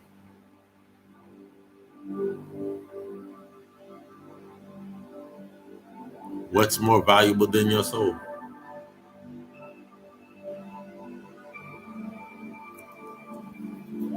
If you're not on my Facebook page, where I call Nijas, I just started another segment or another batch of content as I'm building my platform, as I build the platform and put more knowledge out, more content out. Of course, always, Cash App link is LuciferSamdei. That's $LUCIFER, capital SAMDEI. LuciferSamdei is my Cash App link. Donate, show some support on that as I create. But I just created on Sundays. We're gonna do a nice little brunch. We're gonna bring some more food to the table. Papa Lucy Sunday service. I did the first service last Sunday. Last Sunday service was shifts and riffs. This one is going to be mind control, low vibrational words, and how they program and keep you locked in. So it's going to be Sunday service, 3 o'clock. No, I think I got it scheduled for 1 o'clock, 1 p.m. So if you ain't on me on Facebook, I might start taking the services and later on uploading to my YouTube channel. I'm also working. The website is almost finished. I'm going to put the website together, and then I'm going to have a section in there for all the videos, because I don't want to do a Patreon, because then it'll be different tiers. Then I have to pay something out to something else. I'd rather put together my website and then make this website a subscription site to get the live lectures, the class level information, going deeper into the services. When I'm talking about the services, if you are interested in the services, setcallanijas@gmail.com. Everything's in the description. When I edit this video, I have everything in the description bar. But setcallanijas@gmail.com. SETCARLONEGUS@gmail.com. That's the email address. The number for that, the business line number, is 910-777-7708. Leave a text, leave a voicemail, leave a information in my inbox. If you follow me on Facebook, drop it in the inbox. If you follow me on Instagram, drop it in the Instagram DM, and we can get that together, build that dialogue to see where you're at and where you want to go, what's holding you back. We can get into that whole aspect. I am a therapist. I am actually a therapist, so I listen to that shit all day. Ask anybody to know me, I listen to the shit all day. I just took the more occult approach to finish that circle, because I told somebody before, psychology based on the intellectual level is the one half of the mind. That's the feminine, that's the more masculine aspect of the mind, the knowledge, interpretation. But the occult, the hidden culture, that is the other half of psychology. So occult psychology is the bonding of both, understanding the masculine, which is the knowledge, and the feminine, which is the wisdom and the spiritual, bringing them together. So I do those services, life coaching, life consultant, spiritual consulting, the rituals from the shadow work, mirror work, candle work, getting you in aspect with that. I do all of those things. I'm building the mantras. I'm building more mantras now. If you listen to the last 8 episodes, in the beginning of them, you can hear the mantra. I'm adding the binaural beats to them now, take me to the whole next level. So yeah, That's about it. That's a lot of other stuff is growing on. In order for me to continue to grow, yeah, show that love and show that support. Cash App. If you have any ideas, what you want to dive into, have a if you just want to have a regular conversation, talk about some things, and spread some stuff out. My brother Tony done did that a couple of times. TJ done embraced that a couple of times, building on that level, because this is the only way that shit actually shifts. It's not about one day you want to be spiritual on Monday, and then on the other day you want to go praise. You have to understand and balance in all of it. That's the whole understanding and balancing of all of it. And then as you grow more confident in your higher in yourself, that's when you find your balance. That's when you find yourself. That's how you become more in tune. Therefore, the state of your union with yourself, your true self, everything else reflects that. When you're in the level where you're at right now, you're based on a state of your identity, the union of your identity, the union of your ego. Everything around most motherfuckers right now is the unity of your ego. When I speak, I'm speaking from the level of the unity of my higher self, because I'm in a different, I'm no longer identifying as the humanity aspect. The more and more you step away from humanity, you can look back at it and see why you were stuck there in the first place. And that's how you learn how to navigate left-handed path, right-handed path. But you got to get into that heart first. You got to remove the burdens of the heart to get to the portals, all the gateways that's meant for you. You got to get to the heart of the matter before you can get to all the gateways that are you. Everything that you fear, everything that has you locked down. That's the whole aspect of it. But see y'all Sunday. I be thinking about doing like the after hours, but I never like get to doing it. I might start doing it. That's what I might do for Instagram, because I really don't give Instagram anything, because other than posting pictures and shit, because Facebook got the bigger thing than that. But the platform's growing. And as always, if you only got no questions, I'm going to go and make me another cup of tea and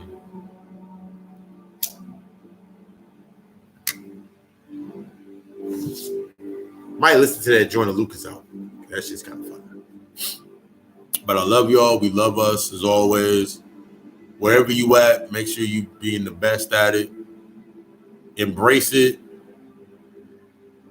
Embrace it to learn it. Embrace it to learn it. Embrace it to become it if it's worth becoming. If it's not worth the becoming, you understand why it's time to let go. I share.